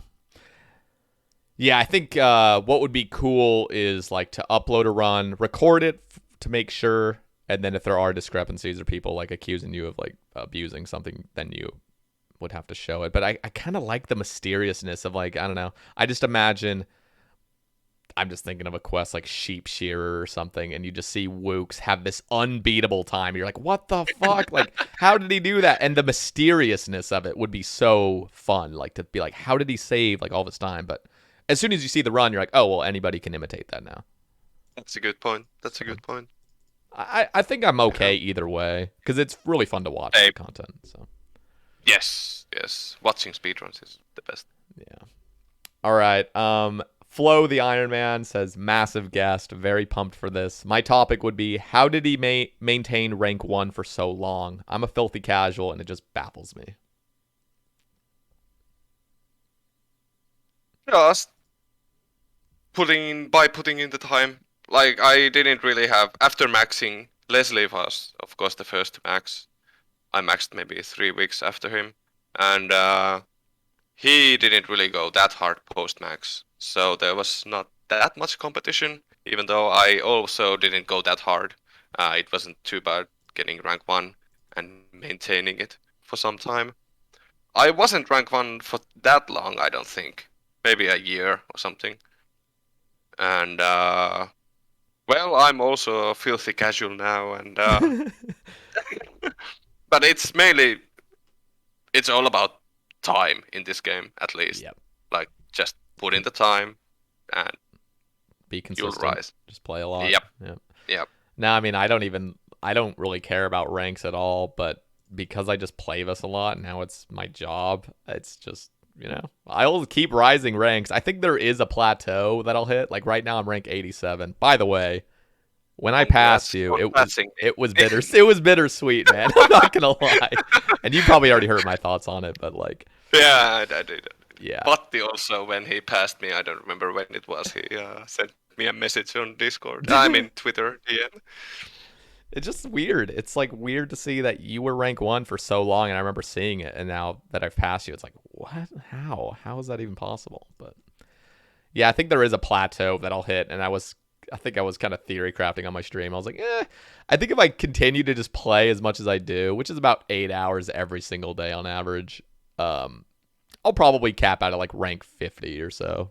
And then at that point, you're competing against true skillers, but I think I could just maintain that rank and without ever actually skilling like competitively. Yeah, most likely. I was close to getting top page on main high scores before I quit. Oh, and really? That was one of my goals to get there. Yeah, it was probably like 1.2, 3, 4 bill XP back then. I was probably below 1 bill, so I still had a way to go.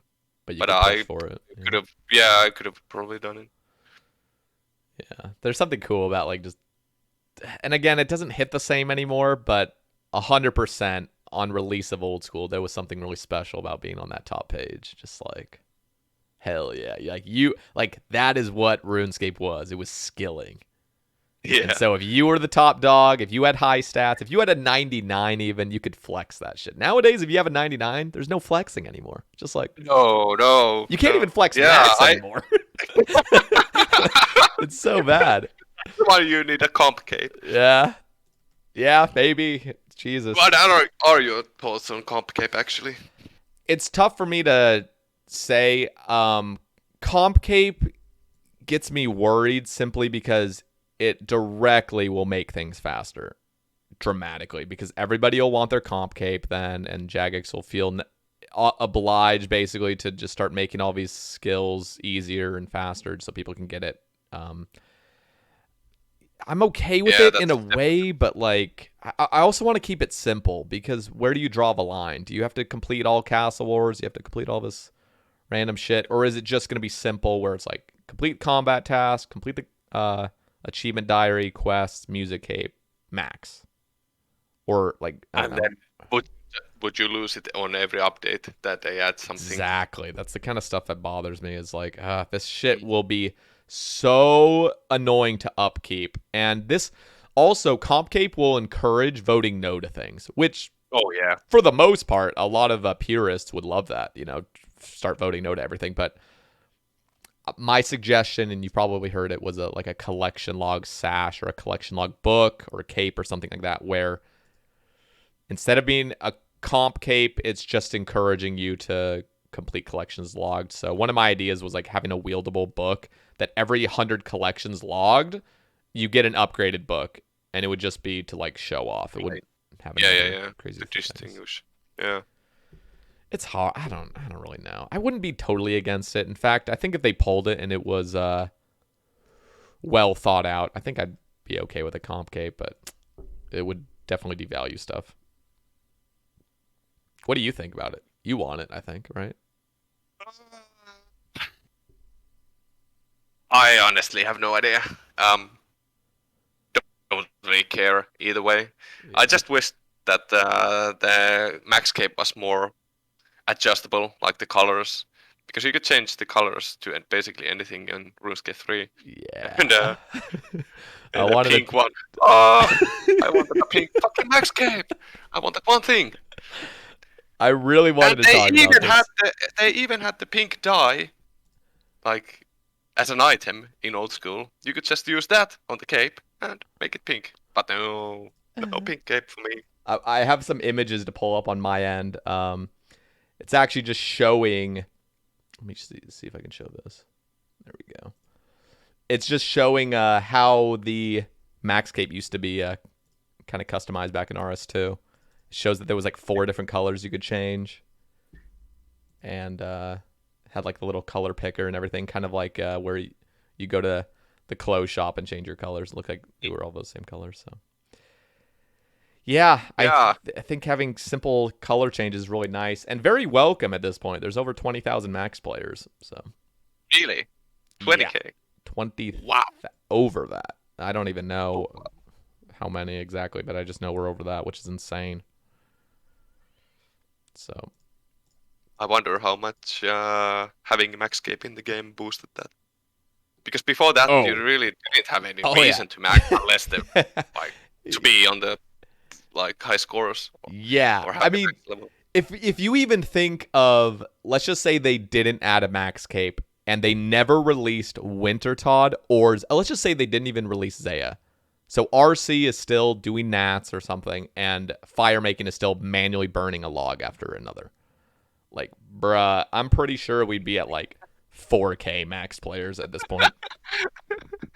At most, yeah. It's crazy though. I mean, the perks on the max cape are just so unbelievably broken. I mean, we all accept it now. I'm cool with it, but like, damn, that's just... I think Reddit is still not satisfied.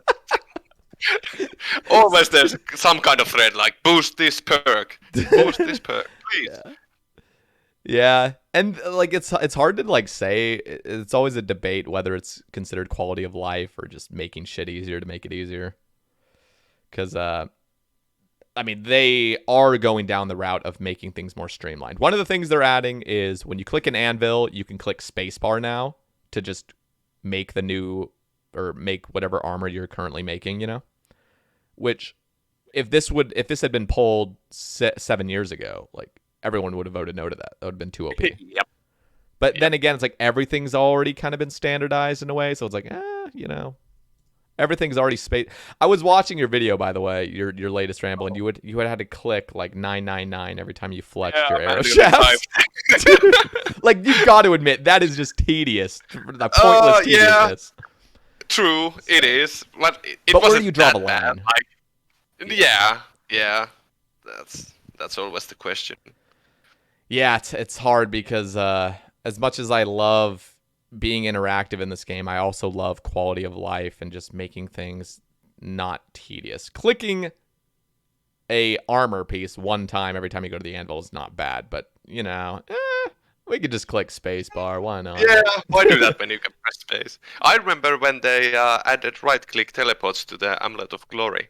So before that, you had to rub it and then choose operate like, from the chat box. Yep, operate. Exactly. That shit was tedious. Yeah. And I don't think you could even use like numpad numbers to choose the option on your chat box. Oh, that was before you could even click spacebar to click through quest dialogue, right? Oh, yeah. You just have to spam click it. Click here to continue. See, okay, I need to say this as well because, you know, we're getting to that point where everything kind of has a left click and a shift click customizable option where things just become easier. Except pickpocketing, I noticed when I played leagues. Like, you couldn't left click pickpocket men for some reason. Oh, you'd have to turn off the attack options for that. But there are NPCs, even if you turn off attack options. Yeah, because of the talk option, I think, pops. Oh, really? So did that prioritize it? Yeah. I mean, it's only like the early levels, but I found it really annoying for some reason. See, it's annoying. And then there's already knights, which are fine because there's just left clickable. Ham members as well, you can just spam click them. But then there's elves and Vyres now that you thieve. That's kind of like the meta for irons nowadays. And you have to right click. It's unbelievably tedious, and I would love for them to just fucking change that. Just make everything left clickable. Yeah, basically. One thing I would kind of like to see is when you go to your actual gear tab and see what you're wearing, I think I'm at the point where I can justify a quality of life feature that lets you shift click like your glory. Like you could set your glory around your neck to just teleport you to Edgeville without right clicking. Again, 7 years ago, I would have been seen as the biggest Reddit, enthusiast of all time. But nowadays, it's like, damn, everything has their left click options except for the gear tab now. When does it stop? That's the thing. That's the thing I wonder is like, have I just rationalized to all this time up to this point, and I will just keep rationalizing for the next 5 years of this game? Like, because like I am what I sought to destroy, you know, like I'm becoming her. You know what I mean, though? It's like I always have hated RS3. Again, I've never even played RS3. It's just the idea of everything being AFK. It just turns me off from the game. Yeah. But inevitably, that's kind of what I want. So, yeah. Yeah. Easy escape, basically. But I think it was a lot of the RS3 hate from RuneScape or old school communities because of the rivalry. Like a lot of people haven't even played it in years. They have no idea. Yep. How it's like. I don't. I don't either. And I did was part of that hating RuneScape 3. Oh, in hindsight, I don't think there's any reason to. No, I mean you're totally you're totally right with the like blindly hating things. Because I'm not gonna go into like specific situations, but it is very bad in my opinion to just blindly hate something. And the RS3 thing, the only reason I still kind of lean toward the hating side is simply because I hear of things like Squeal of Fortune. I've never fucking played the game, so I don't really know. But when I hear of shit like that, I'm like, oh god, that sounds awful. But yeah, Squeal was definitely the start of the downfall of RuneScape 3, at least like integrity-wise. Yeah. I need to say this. I don't think I mentioned this one yet, but Hauke just says, looking forward to this so much. Don't really have any questions. Just want to hear what's up in general. Huge shout out to Hauke. I mean, I love that guy. He's He's so awesome. awesome. Just a good dude. And he was also like there playing Ironman from the very beginning. I Yeah. remember. Yeah. I think the first time I watched him stream, he got a KQ pet at like KC 19 or 40 or something. And it was like one of the hypest old school moments in Twitch in my life. It was awesome. Dude, there were videos from like Chris Archie and SparkMac Live back in the day, back when Iron Man mode first came out, and they were like, these are the greatest Iron Man accounts, and it would show these Iron Man banks, and they'd have like 10 dragon 10 dragon med helms, and they'd have like a shield left half and a whip. And I'm like, damn, you know, or they got like one gilded piece, just like, you're like, holy fuck, like this is the greatest. They never traded for any of this. They got it all manually, you know. Yeah, You see people's banks now, and it's like, Jesus, like, well, the bar was quite low back then. yeah, yeah. I don't know. I miss the good old days. I always wish I kind of had played back then, but I didn't even know about old school until 2015, and I think it was for the best that I played a main first to kind of get my feet wet. I think if I just went straight into Iron Man, it would have been really daunting. Yeah, possibly. How long did you play main before Ironman? Just about a year, just over a year, because I played like September 2015, and then Hardcore came out November 2016, and then I had already kind of quit my main by that point. I was pretty casual. But Iron Man showed me a completely different side of this game where you can just go in like unlimited hours if you truly wanted to. So Interesting. I thought Hardcore came out like 1 year after Ironman nah, release. 2 years. Or the regular Ironman. 2 years, Yeah, yeah. 2 years. Wow. Took them long enough. Yeah, it's crazy. I wonder if they'll ever come out with a game mode that's as popular as Iron, because Iron to this day is still a very popular game mode.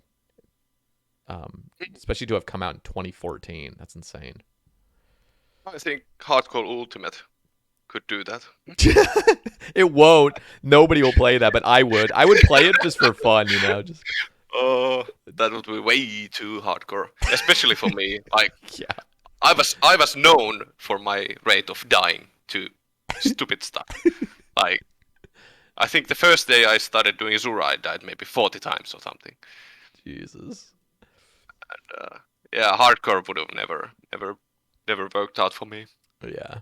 I think I did play hardcore on release, and I was going for 99 thieving by blackjacking, just the way I did it on regular Ironman. Mm-hmm. But I think at 85 or something, there was no competition, and I just gave up and killed myself. Attacked the thug and logged out. Yeah, that's fair. Yeah, it was never as competitive as Iron Man. Which was surprising. It came as a total surprise because I thought like Iron Man was well apparently was 2 years old, the Iron Man mode when hardcore came out. So I thought there would be a lot of people grinding for ranks and competing for ranks, but apparently not. Yeah. Okay, I want to ask you, Lelador, what were your best moments in RuneScape? Now that you play more casually, you know, you're married and you got your career going for you. Are there any moments that you would like to share that were just like amazing moments of RuneScape that you look back on fondly? Amazing moments.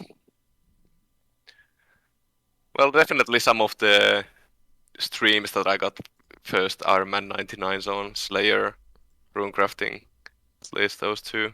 Those were really nice. Well,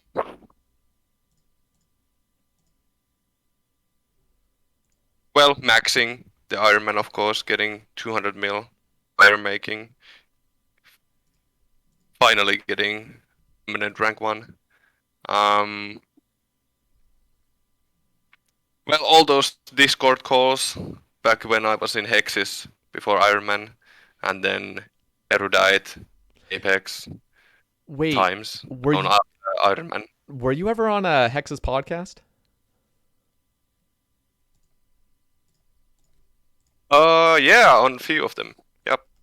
Okay. I don't think they're still up anywhere, Yeah, but he's.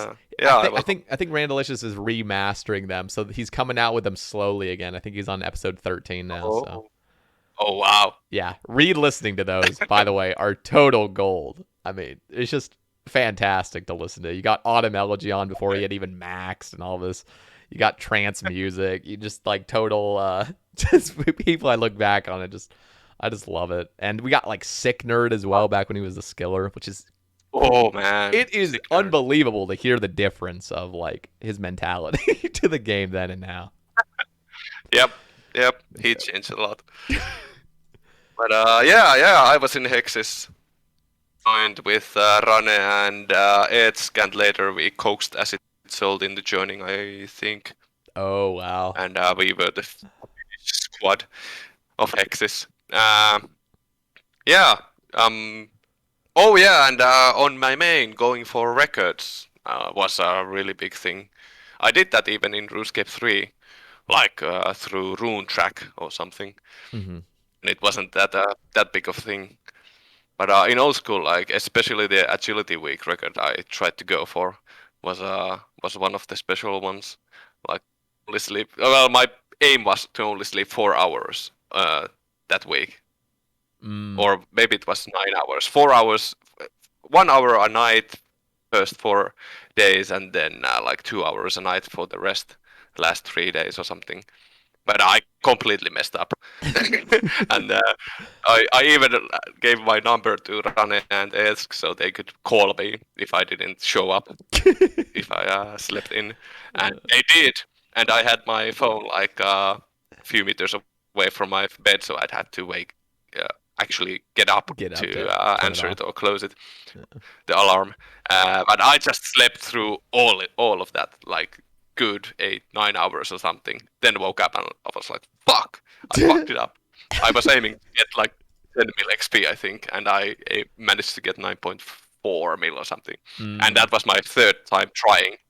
And yeah, the sleep deprivation, that shit was interesting. Like I hallucinated, I did Arctic Horse, and I must have watched a lot of Bodhi streams because I saw whales everywhere, all like and pirate ships and things. And like at one point, one morning, I woke up. I tried to run the course backwards for like 15 minutes before I realized what I was doing. And yeah, I sang aloud like 3 to 5 a.m. Probably woke up some Oh my neighbors. god. I had to pinch myself. It was horrible and amazing at the same time. Amazing experience, at least Wow. in hindsight. Yeah, I've never sleep deprived. The longest I've ever done is like a 27 and a half hour stream, which was just misery by the end. I was just so fucking tired. But I don't think I ever started hallucinating. That shit's like comes long term when you keep sleep depriving over and over. Yeah, that was like day 5, 6, 7. God damn it. But I'd imagine that the streaming actually makes it worse. That's like people like No Sleep. Oh, or Mr. No Sleep. yeah. Who did that for like living. That was crazy shit. Just I think him and Alfie both have done like 100-hour streams. Oh or yeah, something. I'm like, as well. how is Oh, that that's fucking insane. possible? Like, how is that even like to me? Like doing a 30-hour, I think would be my absolute cap ever. Like that would just be so hard for me to do. I mean, by hour 18, I'm already just like I just want to go to bed. Like I'm fucking tired. But doing 100 hours, like I'm just imagining somebody going to hour 40, 50, 60. Like Jesus, like it just never ends. That's like, fuck. absolute insanity. Yeah. My most, I think, was 48 hours straight. I can't remember which clan competition it was, but I did thieving, blackjacking for 48 hours straight, and that was Jesus. it wasn't actually that bad. Like the second night, the last 8 to 9 hours were a breeze compared to the first like 24. That was the hard part. Yeah. No, there is something with the motivation too. Like you must have been so motivated to go for that. Oh yeah, definitely. I mean, I think of like day one hardcore Ironman. I mean, I've said this multiple times, but like the first 3 days, I played 21 hours for 3 days straight, basically. Like, I would sleep for 3 hours, wake up, and just instantly start playing again, just totally hooked. And then, of course, day 4, you just pass out for 20 hours. You have to like do the reset. But I did the exact same thing when I went for 99 thieving. When Ironman came out, I played 21 hours for 4 days straight. yeah, and then the big like pass out. Yeah. Well, yeah, there was that, and then I went straight to Hunter. And I actually missed being the first to 99 Hunter by 6 hours or something. Oh yeah, Milo 5 got it before me, but I could yeah. have gotten 99 Thieving and Hunter first. That's so crazy. That's just so cool for like a pro skiller at the time, starting a new game mode from scratch, you know, and just like seeing how far they can take it. It's also really cool to see people that have accomplished 200 mil all. A lot of them have started playing an Ironman. And so it's cool to see somebody that's literally beat the game skilling wise, moving on to a fresh game mode and starting fresh. It's just kind of cool. And beating that game mode as well. Hitting 200 mil all. That's going to be insane because like you hear of people that have maxed twice. And I think Hauke's maxed like 5 or 6 times. But oh yeah. But then you think of getting 200 mil all twice. Like, oh yeah, that's just unthinkable. Crazy. I know. No. Didn't DBS max like all game modes or something? Oh, yeah. Or Did at he? least all the Iron game modes? I think he maxed Or Ironman, is Hardcore. his Ultimate still? I think his Ultimate's not maxed yet, but I'm not sure. And now he's working on Group Ironman. Yeah. Oh. Yeah, he's in a group with. Yeah. Yeah, you know who? Zulu, Alfie, and Alkin? Is that? I can't remember all the teams. There's too many. I honestly can't remember. I think it's them. I was surprised how unhyped Group Ironman was for me. Like I thought I'd just watch everyone's vids about it, but just what's surprisingly few.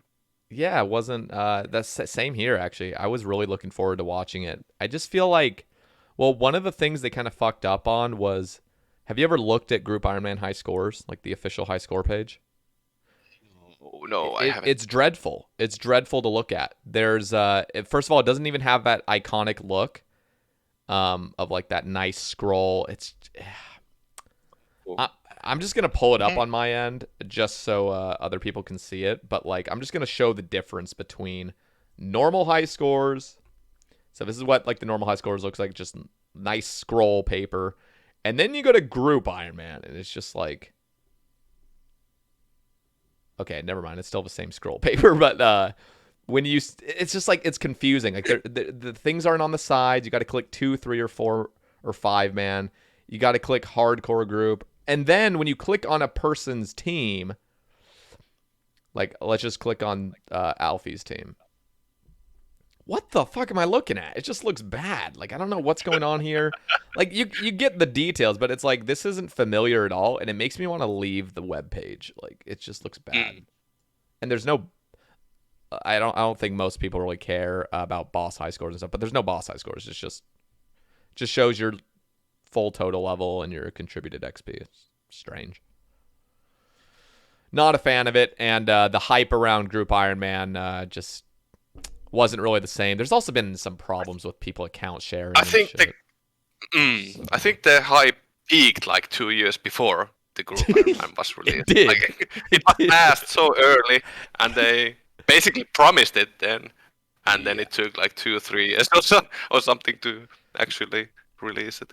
Yeah, not deliver it. It's fine. I'm okay with it being in the game for those that just want to play casually. But I have seen time and time again, just in the past half year, of people just burning out, their teammates burning out, them having no desire to play the account because their teammates burned out, or like one of them's playing more than the other. So then there's like that imbalance. It just seems kind of like a shit show long term. Did you like peak on people that don't contribute to the team or your teammates and replace them or anything like that? I think what would have been cool, and I think I even mentioned this like a year ago, was just saying It would be cool to have a group Iron as a league. Don't put it into the main game, but just have it a temporary thing where you group up with your team and then you play for like 6 weeks. Because that would actually encourage you to kind of play the whole time, and then you can all just burn out at the end. You all quit. Long term, Then you feel double as bad when you burn out after 2 weeks. Yeah, I don't know. I don't like to hate on the game mode, but there's a lot of issues with it. And even the people that are playing it, like Alfie, I go into his stream and he was trying to be the first player to max a group Ironman.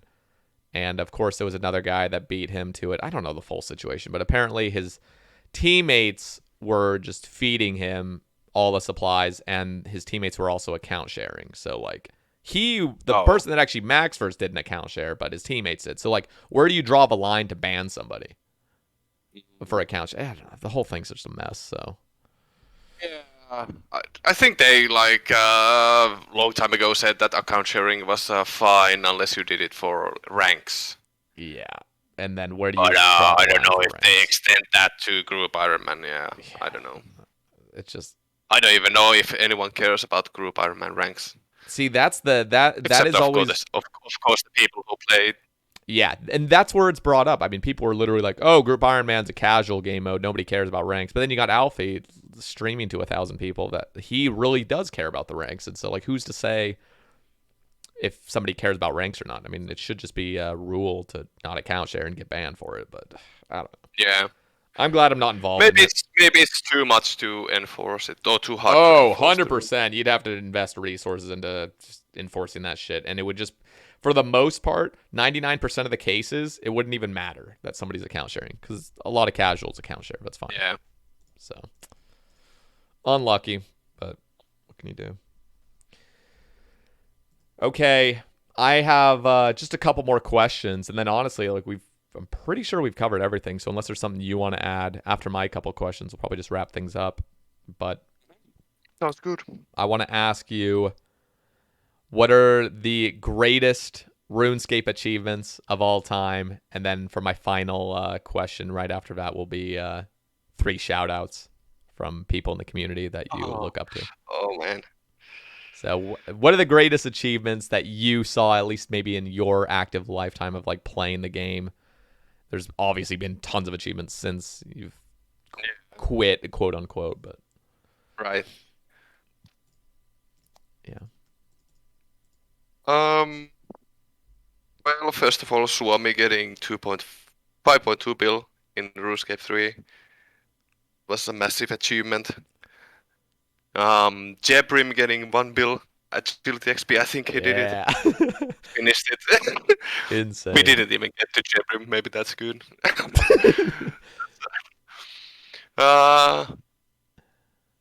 Acid Soul getting 200 mil mining. That was one of the most hype moments as well that I remember him stream. That was amazing. Achievements, well, Link's Titan, of course. Yes. Being the first 200 mil old school. Just, all right, guys, logging out. Peace. Just never seen again. Yeah. Crazy. Well, actually, this reminds me Mauler OSRS on YouTube. Like he documents a lot of unique accounts and amazing achievements. Do you remember Kepi 42? Oh yes. He did 200 mil agility on Ultimate, didn't he? Yeah. And then he broke my goddamn agility week record. He stole it from me. He was a legend. He was going for 200 mil crafting too at like 20k XP an hour. Oh yeah. Did he do the Entrana method? Yeah. Jesus Christ. Oh yeah. I think Jebrim did that on at some point on an Ultimate, I think, or something. I just know Kepi, like, I remember looking at its crafting, and I was like, oh, he's probably just done a bunch of glass blowing, hopping charters, and then I realized, oh, wait, he doesn't have lunar diplomacy done. He's literally combat level 42. So then I realized he was doing everything on Entrana, and the fact that he had gained, like, 130 mil some crafting at extremely low rates, like Oh, unbearably low rates, was just unbelievable to me. I looked up to him so much. and he was still so far ahead of rank 2 in Oh crafting. I think yeah, at least it's 100 insane. mil at one point, just dominating. Yeah, he was built different. All of a sudden, he just quit though, like, or something. I don't know. I don't want to assume the word. Whenever I think of that, I this sounds awful, and this is just the way my mind works. I just think, like, did they die? Like, did they die in real life? Yeah, Like, yeah, and that can happen. yeah, like it can happen, but it's just like, oh shit. It's just weird to see Well, somebody so dedicated and just burn out. that's actually my first shout out. Juha, one of my good friends from back in the day. I met him in GE 2010. Asked him to buy me battle staves because I was going for 99 crafting and I hit the buy limit. And we became friends and also started playing old school with me when it came out on release. That's And, awesome. yeah, and he like it was normal for him to just vanish without saying anything for like weeks or months even. And in 2015, like late 2015, he vanished, and I didn't think anything of it. And early 2016, I for some reason had my PMs on, and a dude, some like a mutual friend or Tio's friend, PM'd me and told me that like Tio isn't coming back, and I was like, he'll always come back. But then he told me that Tio had died in a car accident at Wow. like I think he was 20 something, very early 20s. Damn. So yeah, that was a. That's heartbreaking. It is, and it came out completely out of the blue. And well, interestingly enough, I was on a like a Skype call with a couple of my friends, which was a rare thing to do at that time. And they both knew Tuha as well, and one of them knew him as almost as long as I did. So at least had some comfort Yeah. Wow. when I heard about it. Yeah, that's extremely sad to hear. It's like I don't know if you ever knew Crippled Scape on Twitch. He was he played the Inferno with and he had a condition. I don't remember exactly the name of the condition, but he had a medical Sounds condition. really, yeah. And same Was with really familiar. yeah, he had, like, streamed and he completed the Inferno and stuff. And there was also another guy, Snickers Bar, who was a big Twitch viewer. Like he would be in every stream, and he passed away like a few months ago. I don't know if you know him, but he was always in like the PVM streams, like Puggo Yeah, and Lake yeah. and Hauke and No, other people. no, So don't know him, but just that's so terrible. so sad to hear. It's like, damn, life It is so is. fragile. It you know? is. Yep. All right. I guess we'll go to the shout outs now. You got one, but I'll still give you three One. if you want, but you can just I'll decide two or take it. I'll take it. This is hard though. I don't know. There's way too many names that I'd love to give shoutouts. Well, Mm-hmm. but three. Well, I'll clump them together. I think. Okay. I'll say pre-Ironman high-level skilling community, especially the Finnish squad, including Acid Soul, Etsk, and all those guys. And then Ironman mode, of course, Tyler, Patti, those guys. Huge shout out to those guys. And well, I guess that's way more than three. And Osiris, of course, Hell yeah. deserves his own. He did a lot of theory crafting like 2016, 2015, and he released his infamous guide. And Yeah. No, he on that. seriously. You think of Osiris, you think Iron Man, like just totally connected. Yeah. That's cool. All right, Lelador. It was a fantastic conversation, just about 2.5 hours. I have seriously really enjoyed talking to you. It's been seriously like a a blast from the past in a way, but it's also just wonderful to hear your voice and to know you're doing well.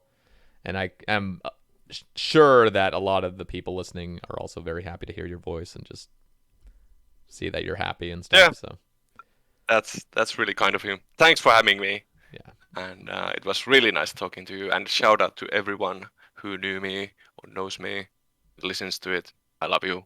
And thanks. Hell yeah. All right. I'll have your YouTube linked. I know you haven't uploaded in a long time. Let me ask, do you have any plans to upload at all? Well, one idea was going through all my old RuneScape pictures, like logically or something, Oh yeah. pile them up I want and that. make some kind of. That would be interesting. And one, well, might have been part of that, or just to go through my like RuneScape history all the way from 2001 to 2018 or something when I quit. But yeah. probably not gonna happen, I'm afraid. But you never know. Yeah. I mean, hey, I just want you to know, like, if you do release them like that, there's a lot of anticipation to it. So don't be like scared or shy to upload it if you do have a desire. I would love it. So, and I know a lot of people would. I'll have your YouTube linked. I'll have your Twitter linked. Again, I don't think you're as active anymore. If you're okay with me linking those, it's cool. Yeah, that's fine. I just wouldn't recommend following me on Twitter at least. I don't even remember the last time I tweeted anything. You retweeted my Sae Bae cast announcement. That's the last yeah, I did that too. I did that. No, but thank you so much, guys. Thank you. Thank you for listening. If you guys want to support the cast for $2 a month, go in the description. There's a Patreon link if you guys would like to have your name on the title screen. Other than that, though, we're going to have Verf on the cast next week. Very excited. Just two beast guests right next to each other. Look at that. But very excited to talk to him. And thank you again for listening, and we'll catch you on the next one. Peace.